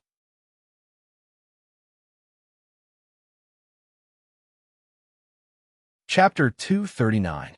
Hearing the girl's words, the sound of the knives touching the plates and chewing suddenly stopped. Everyone's eyes coincidentally looked at Dean. These words had been in their hearts for a long time. Especially when they saw these bland dishes every day, the dissatisfaction in their hearts was unbearable. "Nonsense!" Old Feline's face sank as he shouted. Seeing that he was angry, the girl bit her lower lip and lowered her head. Jake, who was sitting next to Dudian, said, "Father, don't be angry. The child is not sensible. Mr. Dean, don't blame her. We are waiting for your body to recover soon." Dudian smiled, but didn't say anything. There was a trace of disappointment in Jake's eyes as he saw Dudian's indifferent reaction. He looked at his father's angry face, and then looked at Sanders' calm face. He resisted the urge to ask. The atmosphere of lunch was a bit dull because of this episode. Dudian went back to his room and locked the door, as usual. A few days passed. On this day, Dadian accompanied old Feline to have breakfast in the small dining room upstairs. I'm going to report today. I don't know if there is an accommodation there. You don't have to wait for me for dinner. Old Feline looked at him and sighed. These kids have made a fool of themselves. They're not sensible. Don't lower yourself to their level. You should take some time to recuperate. Although you don't need to fight there, but it should be very hard. Dadian smiled. I'm almost recovered. It's time to move. He got up and took out the coat from the hanger. He said goodbye to old Feline and left the small dining room. He walked down the wooden steps and saw Hugh Tun and several other young people in the hall. The girl who was dissatisfied with him a few days ago was among them. They were eating and chatting. Morning. Dadian casually said hello to them as he passed by. They looked at Dadian but didn't say anything. Only Hugh Tun squeezed out a smile. Good morning, Mr. Dean. Are you going out? Dadian nodded. I'm going to the Temple of Elements. Temple of Elements? Hugh Tun and the others were stunned when they heard these words. Their eyes lit up as they got up from the table. Mr. Dean, are you going to the Temple of Elements to report? Dean asked. Is Mr. Dean going to the Temple of Elements? Dean smiled. I'm not going to drink tea. Hugh Tun was happy. If Mr. Dean joins the Temple of Elements, then we won't have to worry about the New World Consortium if he can make a few friends and get some magic items from them. A young girl beside him said in surprise, Then I won't have to worry about my new dress anymore. The girl who was previously dissatisfied with Dean was also full of joy. She looked at Dean and gave him an encouraging look. Dadian said goodbye to them and left the castle. He sat in the carriage and went to the Temple of Elements. The Temple of Elements was different from the magistrate and the Holy Church. There were no branches in the headquarters. All the inventors were gathered there. They could communicate with each other and enlighten each other. It was a holy place for learning. Many alchemists and potions masters yearned for such a peaceful and stable learning environment. They joined the Temple of Elements and joined the Temple of Elements. The Temple of Elements was located in the northern part of the commercial district. It was close to the direction of the inner wall. It was located on the Drudge Mountain. The name of the mountain meant God. The Drudge Mountain was extremely high. There were a large number of orchards on the hillsides. There were several small towns around the foot of the mountain. All of these towns were the fiefdoms of the nobles under the Holy Church. Knights of Light could be seen everywhere. Every town had a holy church to spread their faith. Dean sat in the carriage for 5 hours. He finally arrived in front of the Drudge Mountain. He got off the carriage and looked up. He could see the green hillsides full of orchards.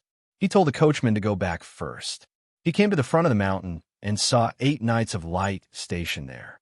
They had cold expressions under their bright silver helmets. They were coldly looking at Dean. Stop. One of the knights stopped Dean. Please show your identity. Dean took out the invitation letter. I'm a new member. I came to report today. The young knight looked at him and picked up the letter. He recognized the badge on the letter and nodded. Go. Dadian took back the letter and went up the mountain road. After walking for about 100 meters, he met a team of patrolling knights who checked his identity medal. He could only hand out the invitation letter again. After passing the inspection of the team of patrolling knights, he walked another 100 meters and met another patrol team. He had to hand out the invitation letter again. At the same time, he also saw that the defense here was very strict. Insects couldn't fly in. The defense on the surface was amazing. There were many masters who were secretly protecting him. There were definitely some top powerhouses.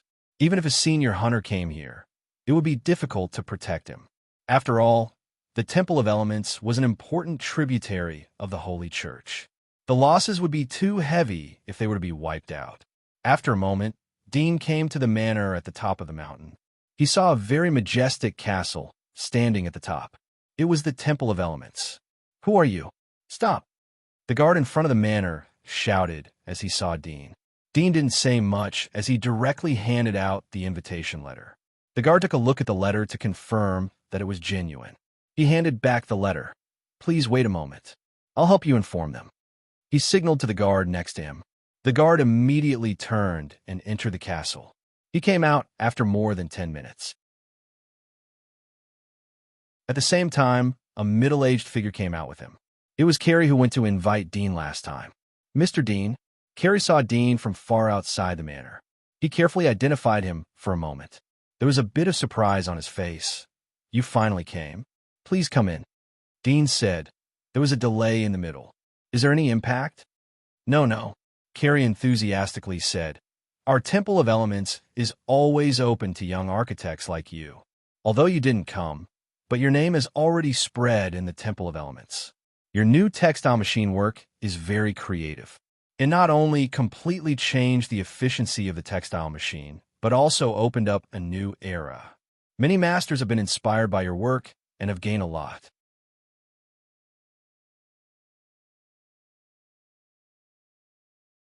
Chapter 240.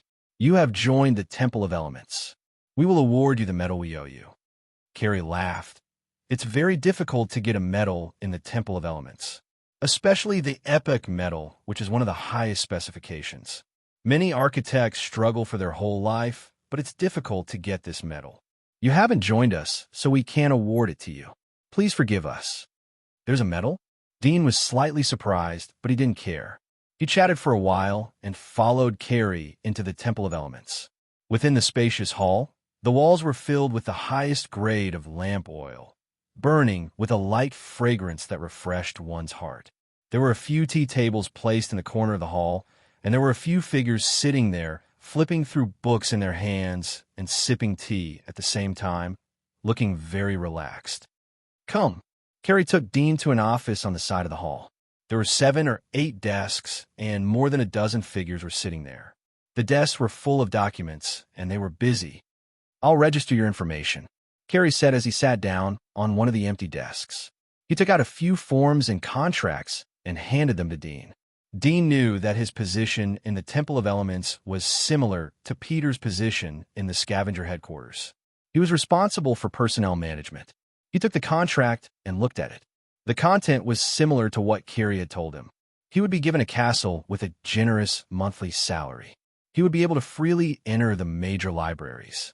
Even some libraries in the commercial district that were open to the nobles could be entered for free by virtue of his identity medal.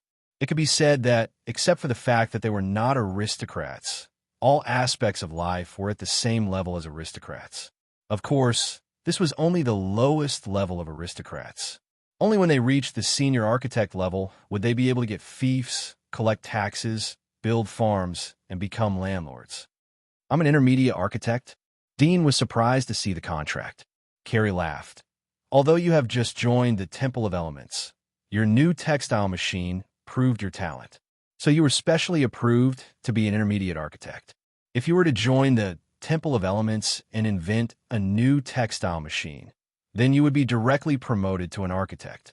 Your status would be higher than an ordinary aristocrat." Dean understood. "There will be a severe punishment if I don't complete the monthly task." "What is the punishment?" "There will be a deduction of some points," Carrie said. "You will get points for completing the task. If you don't complete the task, then you will be deducted double the points. So although you are an intermediate architect, but if you don't work hard in the future, then you will be demoted to a primary architect. Although we won't take back the castle, but the other continuous rewards will be reduced, such as your salary." Dudian was surprised. It was similar to the system of the Dark Church. The Temple of Elements and the Dark Church did exactly the same thing. It was like a legal version of the Dark Church. Did the Holy Church realize the benefits and charm of the Dark Church during the Long War with the Dark Church? So they copied the same and legal institution under the jurisdiction of the faith. He put away these thoughts and read the contract again. After confirming that there was no word game, he signed his name. Once the contract was signed, it would take effect and be managed by the magistrate. Even if the staff of the Holy Church violated the law, they would still be sanctioned by the magistrate. However, the Holy Church would be the judge before the sanction. This was the coexistence method that the Holy Church and the magistrate had found after many fierce conflicts in the long history.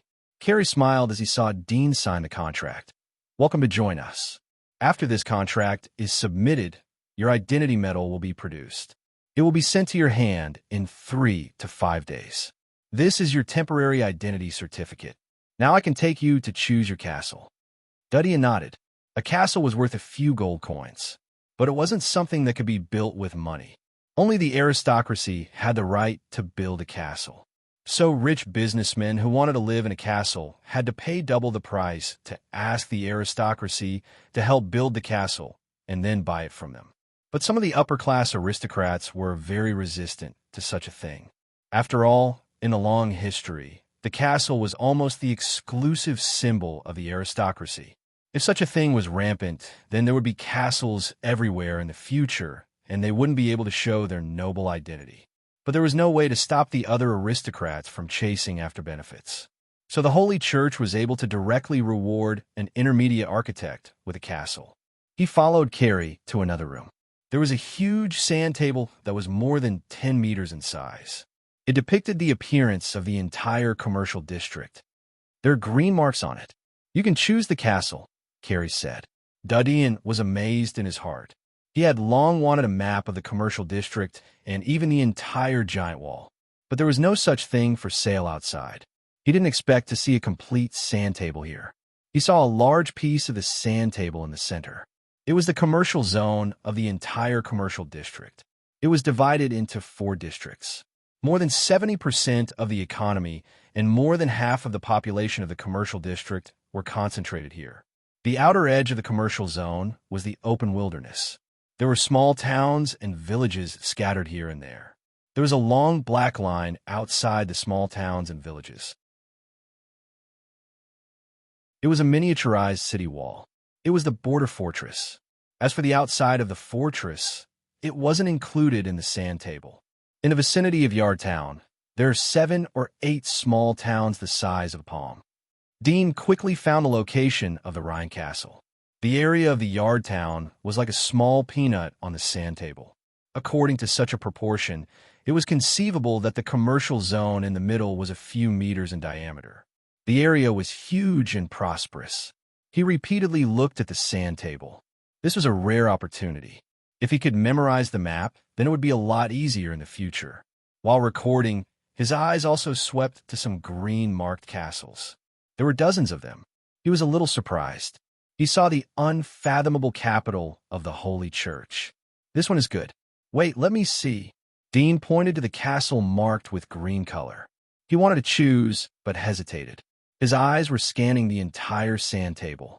He wanted to use more time to memorize the castle. Time passed. The smile on Carrie's face was somewhat stiff. He thought that it could be done quickly, but he didn't expect that Dean would take 2 or 3 hours to choose. Although he suspected that Dean was taking the opportunity to look at the whole sand table, but from time to time Dean would choose and then give up, so he quickly dispelled this idea. He thought of Dean's origin. He was just an adopted poor orphan. It was rare for him to have the opportunity to get his own castle in the commercial district, so it was understandable that he was so cautious. This one, Dean pointed to an old castle that was located by the river. Carrie's numb eyes regained some vigor as he said, "This one? Yes. You don't want to think about it anymore." "No. Have you decided?" "Yes." "Really decided?" "Yes." Carrie saw that Dean didn't give up halfway. He picked up the green flag and said, "I'll help you with the check-in procedures. From now on, this castle is yours. The ownership is 50 years. It can't be sold or passed on." "Yes." Dean nodded. Carrie immediately took Dean to go through the procedures. After a moment, all the procedures were completed. Carrie's numb spirit recovered a bit. He said, "I'll take you to your workshop." He took the lead out of the room and went to the hall. At this time, the hall was several times more than before. They were gathered in front of the wall of the hall. Carrie noticed the commotion and was surprised. He looked at Dean. "It seems that there's a good task. Let's go and have a look." Dean looked up. Although he was far away, he immediately saw the place where the crowd was gathered. It was a bulletin board. There were more than a dozen notices posted on it. The content was strange. Recruiting at high price. 5 primary water element oracles. 5 primary wood element oracles. Carrie came to the back of the crowd and looked at the contents on the bulletin board. He murmured in surprise, "Master Terrence is recruiting. Could it be that he has found the way to make the hydraulic loom?" Dean was curious. How did the water element come about? Carrie looked back at him and explained, The research of the Temple of Elements is divided into 9 major schools. Metal element, wood element, water element, fire element, earth element, wind element, lightning element, light element, and dark element. Metal element refers to all kinds of metals. Whether it is precious metal or base metal, all of them are within the research scope of metal element. Wood element refers to the research of plants and trees. Carpentry is also a part of wood element research. Your new textile machine belongs to the field of wood element. Dean was startled. He didn't think that the classification of the Temple of Elements was more detailed than that of the Dark Church.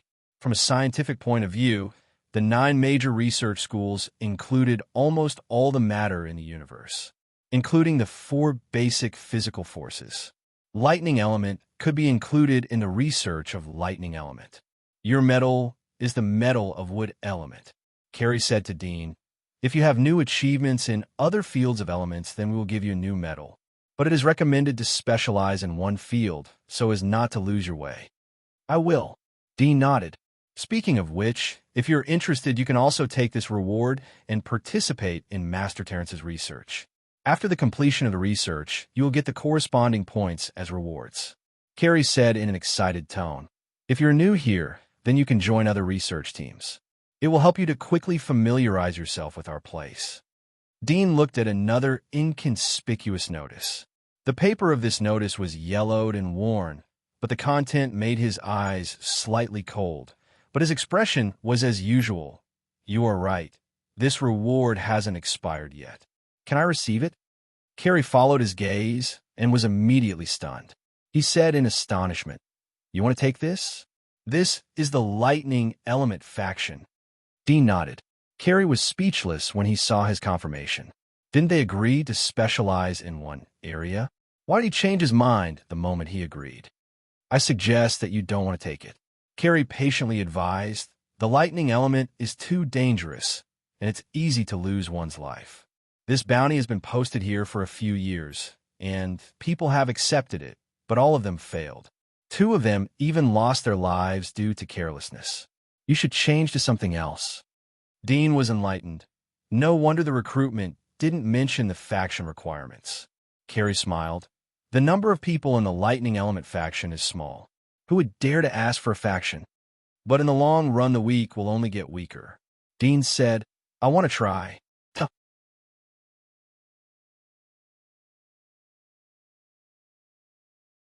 Chapter 241. Carrie was speechless as he heard Dean's reason. The weakness of a faction is determined by the environment. Your talent is wood element. Why bother to step into a field that you're not good at?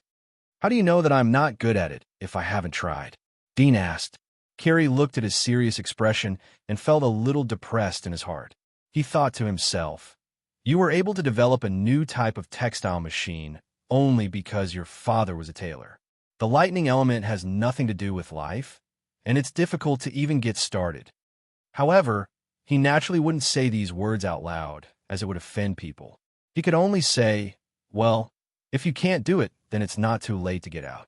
Dean nodded and immediately wrote down the place assigned by the bounty notice. "I'll take you to see your god's room first," Carrie said in a weak tone. Dean followed him. The 2 of them left the castle and went to the back of Mount Degia. This was a hillside that rose and fell like the spine of a dragon. Behind the main castle were individual castles that looked at each other from afar. Carrie explained along the way, "The primary god's room is outside, the intermediate ones are in the middle, and the masters are in the deepest part. The environment is quiet and far away from disturbances. You can devote yourself to the God of Light's teachings. You are an intermediate god's disciple, so you can get a separate god's room. If you're a primary god's disciple, then you need to share a god's room with others. So you must cherish it." Dudian heard the implied warning in his words. He knew that he was still trying to persuade him to accept the reward. Dudian knew that he had good intentions, but he had his own plans, so he didn't say much. After a moment, the 2 arrived in front of the 6th castle. Carrie said, "This is your place. There are accommodation and God's room. You can move your daily necessities here. You can tell the servants if you need anything. As for research materials, you can buy them from the temple's material warehouse. Of course, you can also use gold coins, but it's not cost-effective unless you have a lot of money. The area of the castle was relatively large. There were several farms and orchards inside the walls. There were servants carrying slaughtered birds. The castle was extremely spacious. There were several buildings. Some were specialized accommodation, some were God's room for research, and some were places for study and relaxation. Along the way, the servants who saw Carrie nodded in greeting. Carrie took Dean into a towering building. The first floor was empty and the light was dim. At the moment, a thin youth was standing on a panel in the corner. He was brushing rice milk. There was a piece of white paper on the panel. It was a reward for materials. The youth noticed Carrie and Dean coming in. He raised his eyebrows. Did someone get promoted again? This is the third one this month, right? Carrie recognized him and said with a smile, "There are more and more smart people nowadays. If you don't work hard, you'll be overtaken by the younger generation." The youth snorted, and his eyes fell on Dean. After looking up and down for a moment, a trace of surprise flashed in his eyes. "So young? She's a few years younger than me, right?" Carrie laughed. "Don't talk about you. Mr. Dean is the third youngest architect in the entire Temple of Elements.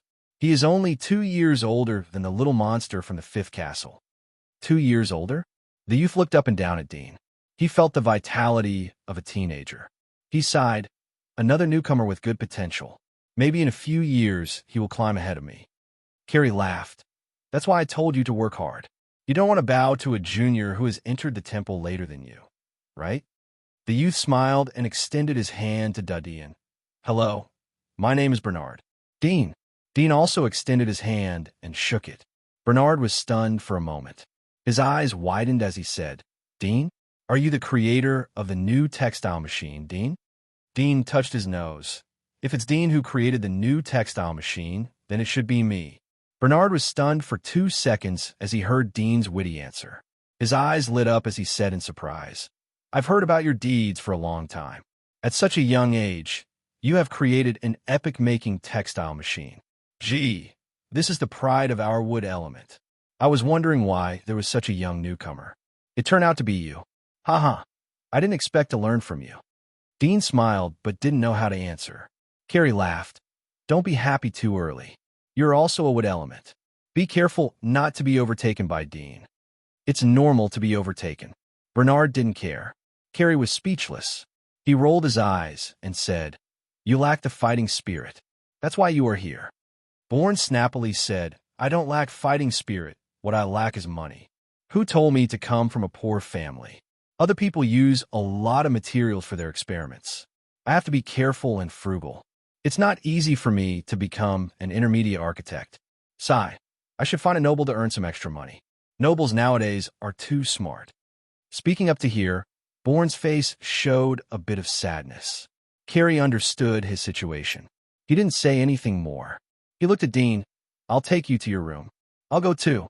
Bernard immediately picked up the rice milk bucket and said. The three of them went upstairs together. Carrie said as they came to the 4th floor, "This is your room. If you want to change it, you need to apply to the top." Then he entered the corridor. Dean and Bernard followed behind.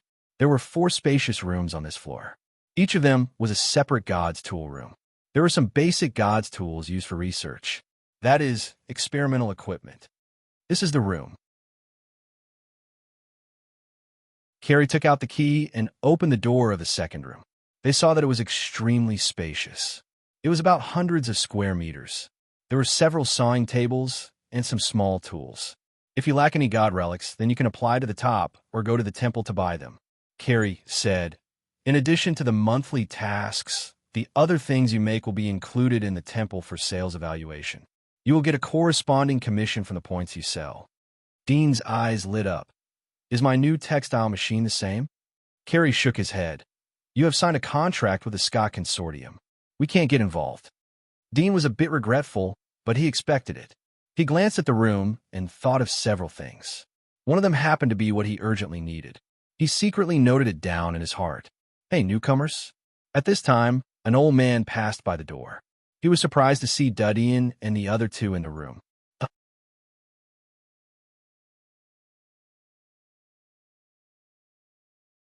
Chapter 242. Carrie turned around and said with a smile, "It's Mr. Henson. Are you going out?" "I'm going out to find some materials." The old man glanced at Bernard and Dean in the room. He knew Bernard, but Dean was a new face. He was surprised. "Is this a newcomer who has just been promoted? So young?" Carrie laughed. "I forgot to introduce him to you. This is Mr. Dean, who recently won the Epic Medal. He is also the maker of the new textile machine."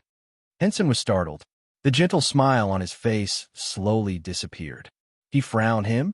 If I remember correctly, the new textile machine has been around for a long time. Why did you invite him now?" Carrie immediately explained. "We invited him a long time ago. But Mr. Dean was busy, so he didn't respond. Today, he came to officially join the Temple of Elements." Henson understood. He looked at Dean and said in a slightly persuasive tone, "I heard that you live in a tailor's family. Your father is an excellent textile worker. The new textile machine was invented by your father when he was sewing. Your talent is good, but don't be arrogant. The mysteries of the world of divinity are as deep as the sea. Only by studying hard can you have achievements. Don't waste your talent." Dean slightly frowned, but didn't say anything. Henson said to Carrie, "I'm going to find the materials. I won't bother you." Then he left the room. Carrie looked at Dean after Henson left. "I hope you don't mind him. The old man is being kind." Dean shook his head. "Let's go. I'm going to get the reward. It would be a pity if someone else took it." Carrie saw that Dean was still thinking about the reward. He smiled. "All right." He took the lead and went out. Bernard was surprised as he heard Dudian's words. "What bounty? Do you need more people? Can I go too?" Carrie replied, "You don't need to participate. Dean wants the reward for the lightning element. It's Ivis's reward." Bernard was stunned. He looked at Dean, who was walking in front of him. "Ivis's reward for the lightning element? Dean, aren't you a wood elemental? Do you want to transfer to the thunder elemental faction? Let's expand our knowledge first." Dudian said. Bernard was stunned. He smiled bitterly. "What's there to see? Lightning element faction is full of lunatics. It's too dangerous. I can't even avoid it. But you still want to see it. It's really—" Dean looked as usual and didn't explain anything. Soon, the three of them went down the wooden ladder and arrived outside the building. Bernard stopped and said, "I still have something to do, so I won't be able to follow you. See you later." Then he took his rice milk bottle and went back. Dean and Carrie continued to go back along the original road. They soon met the previous old man. Carrie said, "We'll go first. Take care." Hai Song nodded slightly and glanced at the two of them without saying anything. After returning to the outside of the castle, Carrie and Dean went straight to the depths of the hillside. They stopped in front of the 12th castle. "It's here. Let's go in." Dean looked up at the castle and followed behind him. The guard at the door recognized Carrie, so they didn't stop him. Carrie went straight to the hall after they entered the castle. He said to Dudian, "Ivisa is a master of the Temple of Elements. Each master has a separate castle with an independent environment. They won't be disturbed by the outside world. If you had joined the Temple of Elements, then you would have been able to get the title of Master by relying on the new textile machine." Dean faintly smiled but didn't reply. The reason why the Temple of Elements didn't give him the title of Master for the new textile machine was that the contract for the new textile machine was sold to the Scott Consortium. The actual income they got was very low. Secondly, they thought that this was their pinnacle work and it would be difficult to surpass it. Naturally, they would save as much as they could. After all, the resources enjoyed by a master was extremely terrifying. Carrie came to the hall and said to the guard, "Inform them that I want to see Master Ivisa. Please wait a moment." A guard turned and went into the hall. After a moment, the guard returned and said to Carrie, "Please." Carrie was the first to enter. He saw that the hall on the first floor was extremely spacious, and the decorations were appropriate. Several maids were standing around the hall, and one of them, a young girl dressed slightly different from the other maids, stepped forward and said, "Please, the master is waiting for you upstairs."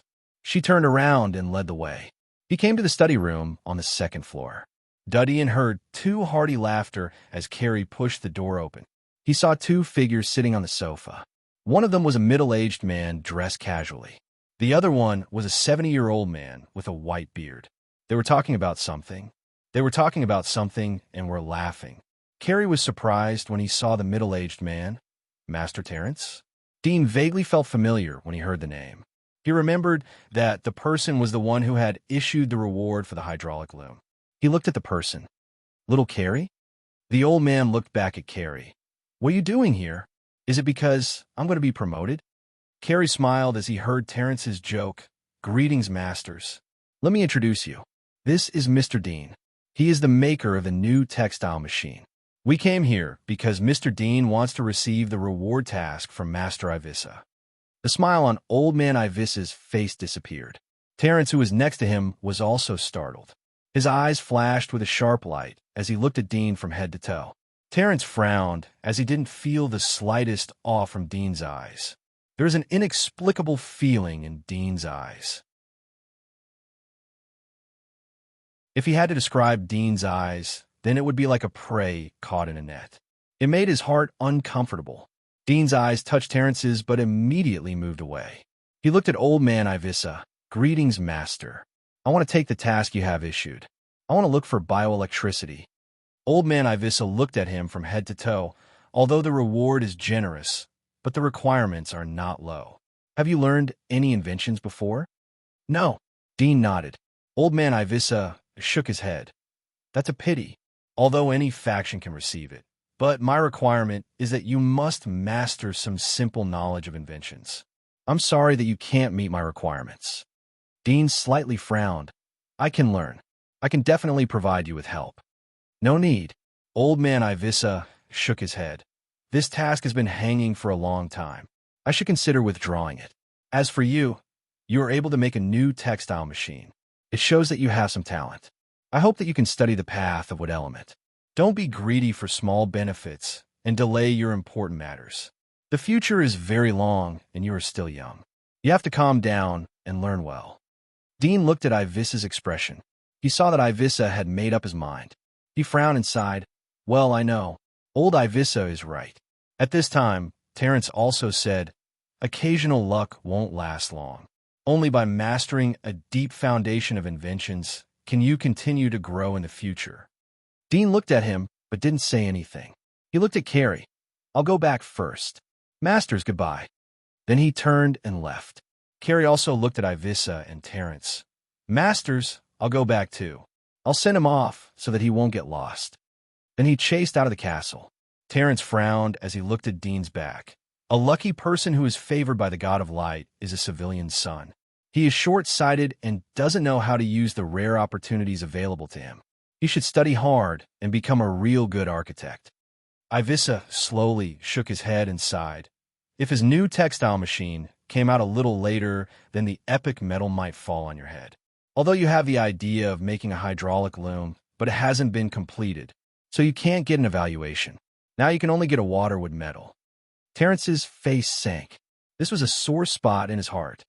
Well, let's not talk about these unhappy things. Ivissa saw his expression and immediately changed the topic.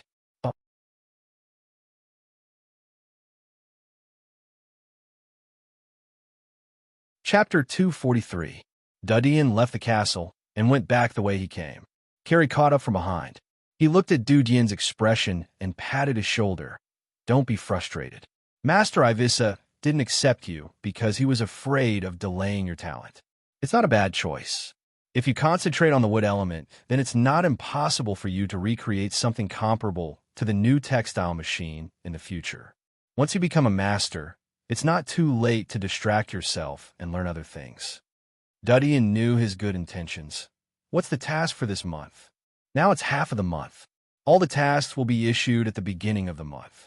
You won't be given any task for the rest of the month. You should take the time to study and strive to be competent for next month's task. Carrie said. Dudian nodded. This was also good. He could make the necessary weapons for hunting outside the giant wall.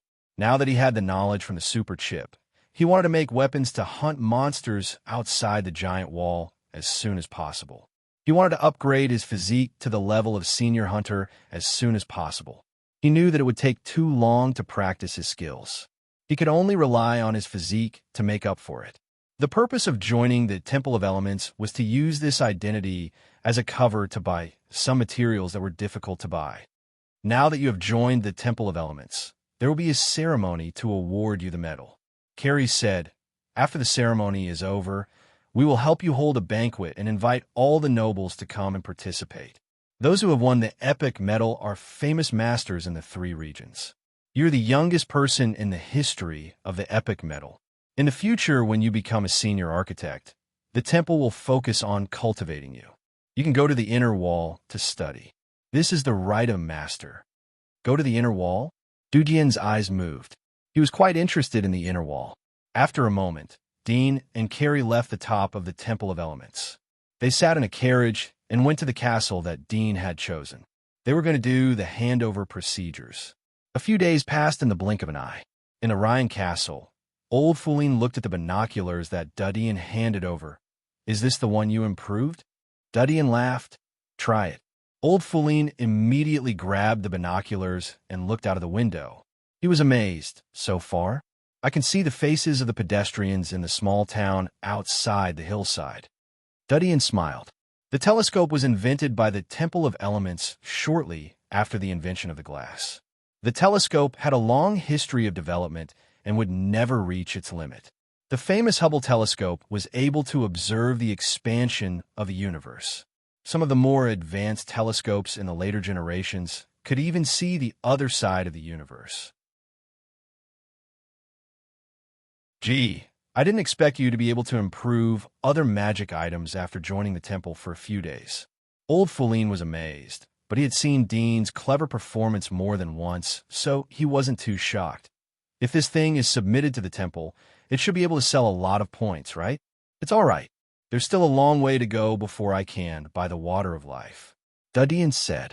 In fact, the production of the telescope was far more than an improved telescope. He had secretly made a more advanced telescope in his castle. It was close to completion. With his own vision of thousands of meters, he could see things within 10,000 meters. That is 20 miles. Of course, he wouldn't be able to see things if they were obstructed by something. However, such a telescope was more than enough for the environment outside the giant wall. Dean didn't intend to submit the 10x telescope to the temple, although the points he earned were enough to buy the Fountain of Life. But it would be too abrupt. In addition to the 10x telescope, he had already prepared another item to exchange for points. But it would take a few days to ferment so as not to arouse suspicion. It's your banquet tonight. I'll be there too. Old Fuline looked at Dudian. I didn't expect that your new textile machine would get the epic medal from the Temple of Elements. I heard that if you didn't sign the contract with the Scott Consortium, then you would get 10,000 gold coins. It's a good deal. It's much more than the dividends you get from the Scott Consortium. The Temple of Elements is worthy of being the property of the Holy Church. It's a big business. Dudian was surprised. More than the dividends from the Scott Consortium for the new textile machine? How much did they give? 3,000 gold coins for the first month. Old Fuline said. Dudian was startled. His face turned gloomy. Old Fuline's heart skipped a beat as he saw Dudian's expression. Is there a problem? If I remember correctly, you signed a contract with them 5 days ago, which is a month ago. You will receive your dividends, right? Dudian asked. At that time, he was busy with his research in the new castle. He didn't have the energy to care about these things. Yes. Old Fuline nodded. Haven't you checked the dividends? Dudian asked. Old Fuline knew the meaning behind Dudian's words. Are you saying that they falsified the accounts and embezzled our money? It's impossible. They shouldn't care about such a small amount of money. After all, we are a consortium and you're an architect. They are too stupid.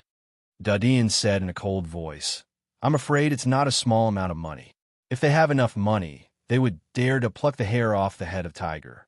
Moreover, we're at most a mouse in their eyes. Old Fuline was surprised.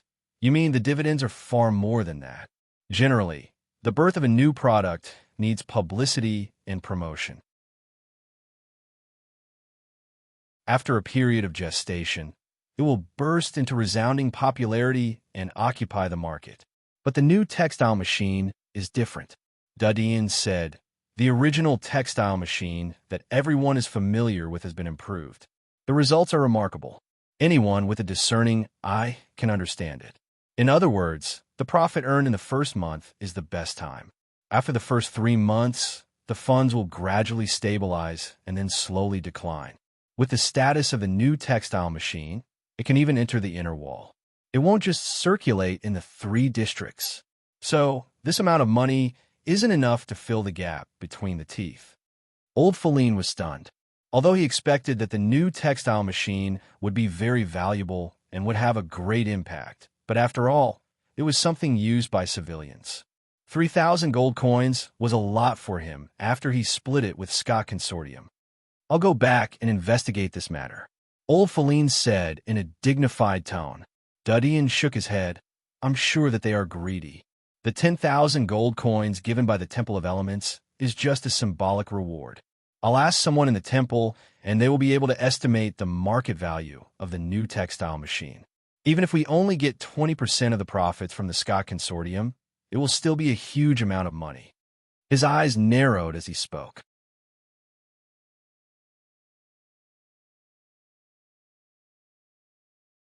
Chapter 244. Don't be impulsive. Old Feline sighed as he saw Dudian's expression. He comforted him. We don't have any evidence in our hands.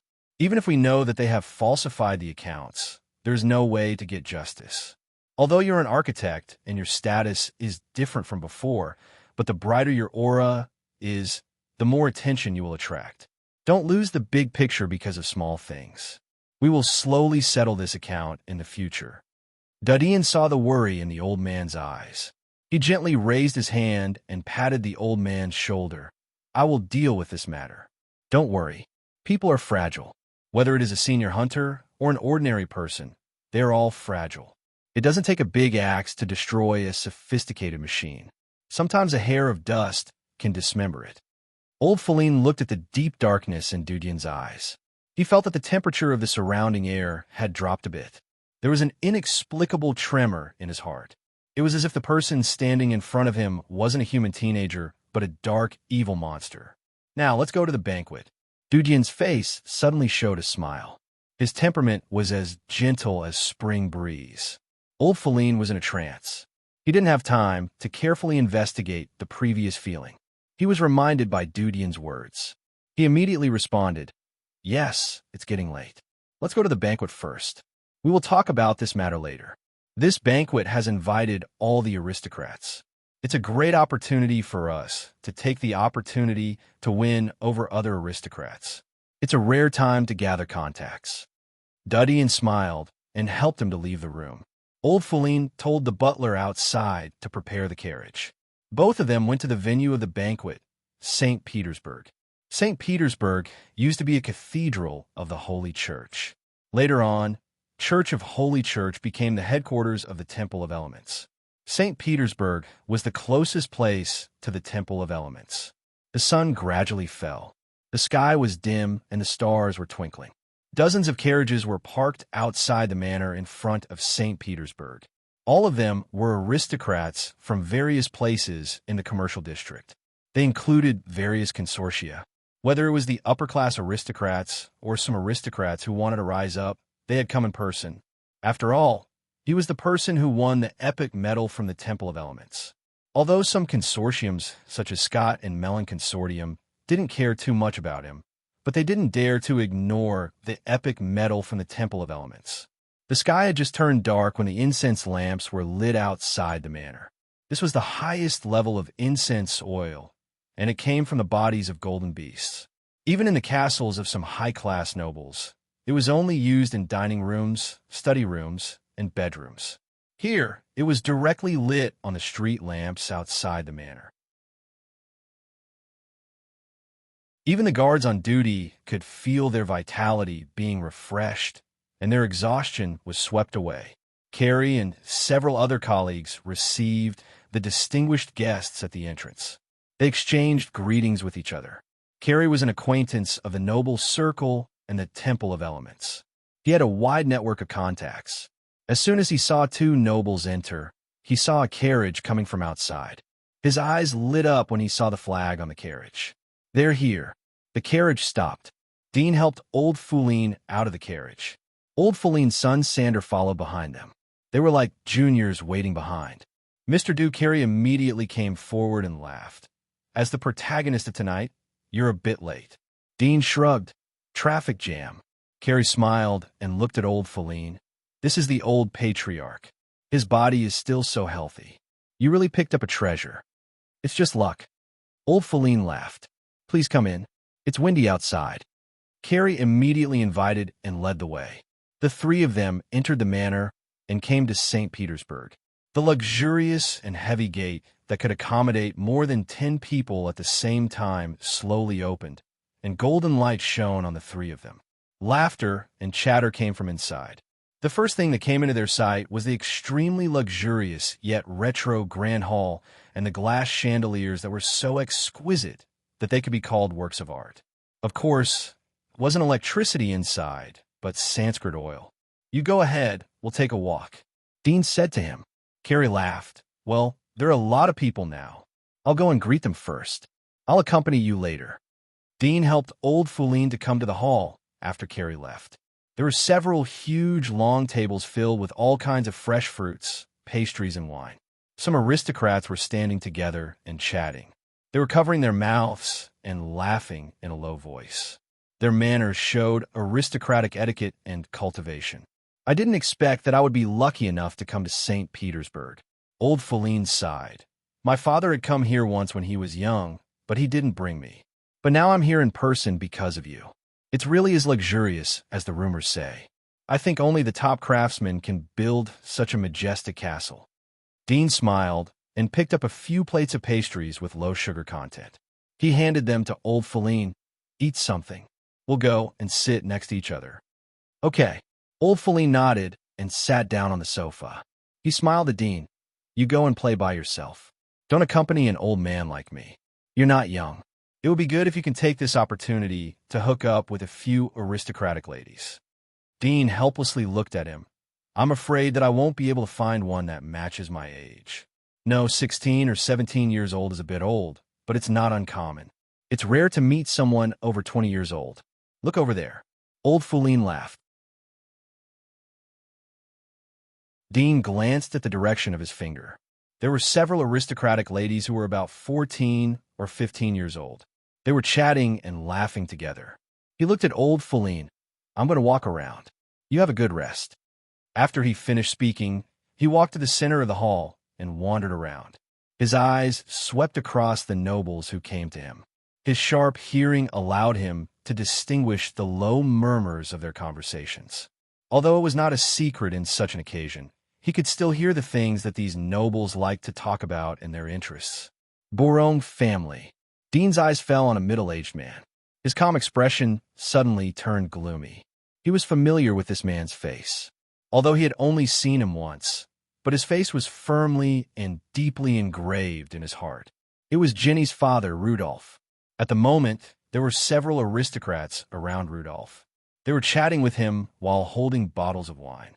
In such an occasion, wine was a good additive. It made greeting each other for the first time so that it wouldn't be too embarrassing. Little devil, don't look around. Pay attention to the road. Suddenly, a voice sounded from behind. Dean looked back and saw a fat middle-aged man with a few strands of white hair on his temples. He should be in his 50s. Dean was startled because the other person's appearance was vaguely familiar. He was startled for a moment and suddenly remembered that when he had just become a scavenger and attended the banquet of the Melon Consortium, he met the man at the door. After a few years, the appearance and figure of the other person had changed, so he didn't recognize him for a while. Mace? Dean looked up at him and whispered his name. He had only heard this name once, but it was deeply engraved in his heart. He also remembered the humiliation of bowing his head in front of the dignitaries. Well, the middle-aged man slightly raised his eyebrows. Do you know me? The coldness in Dean's eyes converged as he saw him admit it. He indifferently said, Your collar is good. I hope you can wear it for a long time. Then he turned and left.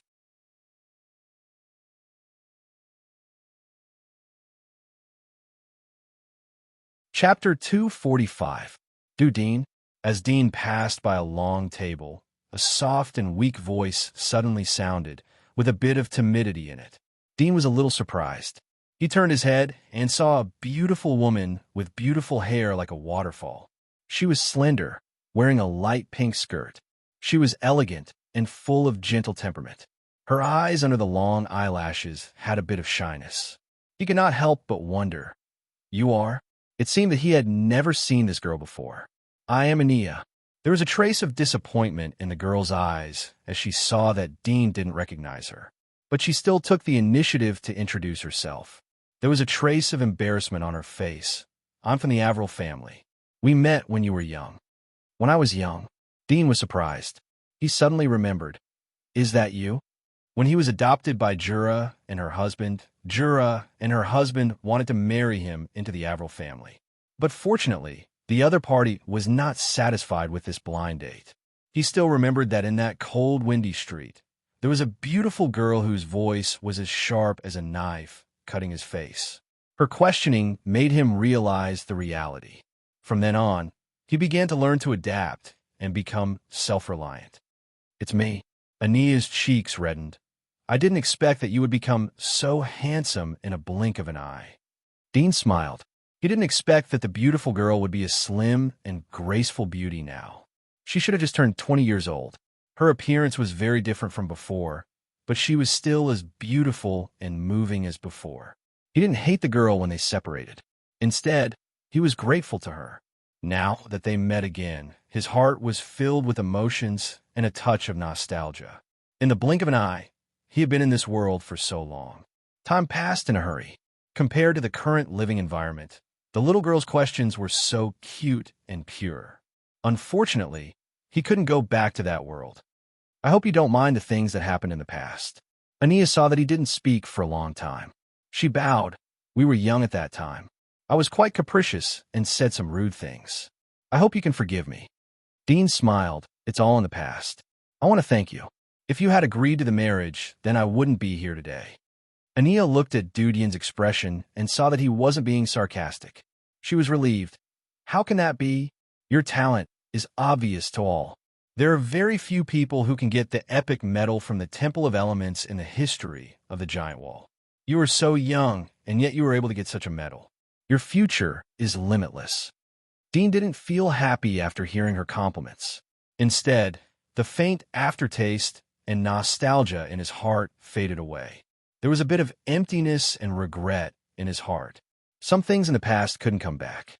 The erosion of time and environment made everything unrecognizable. "You flatter me," Dudian said. "How have you been these years?" Anya was slightly startled. She lowered her head and said, "It's all right. As you know, our Avril family was in a slump back then. Our business hasn't improved, and we're only relying on the hotel to support us." Dean picked up a glass of juice and took a sip.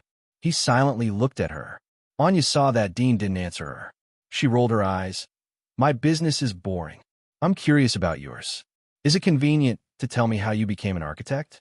I heard that you are an intermediate hunter." "My business is boring." Dean didn't intend to elaborate. He looked at her. "If your family has any difficulties and I can help, then I will consider one or two." Anaya was startled and her eyes lit up. She looked at him in surprise and said, "Really?" Dean nodded slightly. Ania said gratefully, "Thank you for forgiving me for being young and ignorant. Thank you for forgiving me. If there's anything I can do for you, as long as you say it, I'm willing to do anything." At this point, a blush appeared on her face, and her eyes revealed a hint of warmth. Dean sighed and indifferently said, "No, I like your appearance when you were young. Although you spoke directly, but you were still simple." Ania's eyes lit up. "My current appearance has changed a bit, but I won't be uglier than before, right?" Dean looked at her and silently shook his head. Ania saw that his mood wasn't high. She reached out and pulled Dean's arm. "Let's go over there and sit and talk." Dean pulled his arm out. "You are married. It's easy to misunderstand if you're too close. It's not good for your family. Let's talk here." Ania slightly pouted. "Don't think I'm too old. I'm not married yet. Although you were very young and I rejected you, but you didn't get angry. I always felt that you were very mysterious. Later I found other men, but I didn't like them, so I didn't get married." She glanced at Dean with a bit of coquettishness in her eyes. Dean slightly wrinkled his brows. His nose was extremely sensitive. From the conversation just now, he could vaguely smell a man's scent from her body. It showed that she absolutely lived with a man. Although the Avril family had declined, but after all, they were nobles.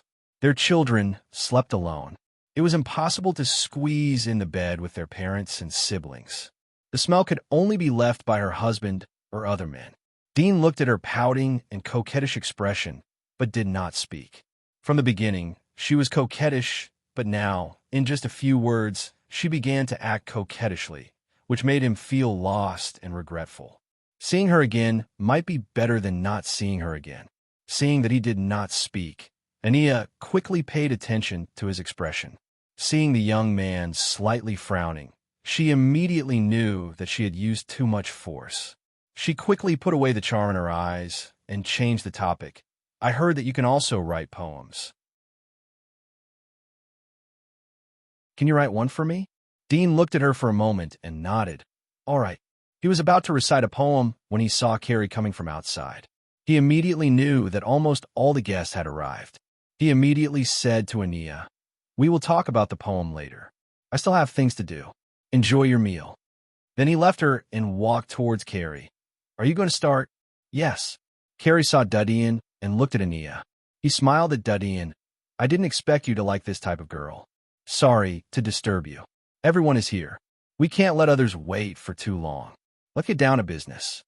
You're tuning in to the Warrior Lore YouTube channel. Don't forget to subscribe and join us on this journey to catch the most captivating stories.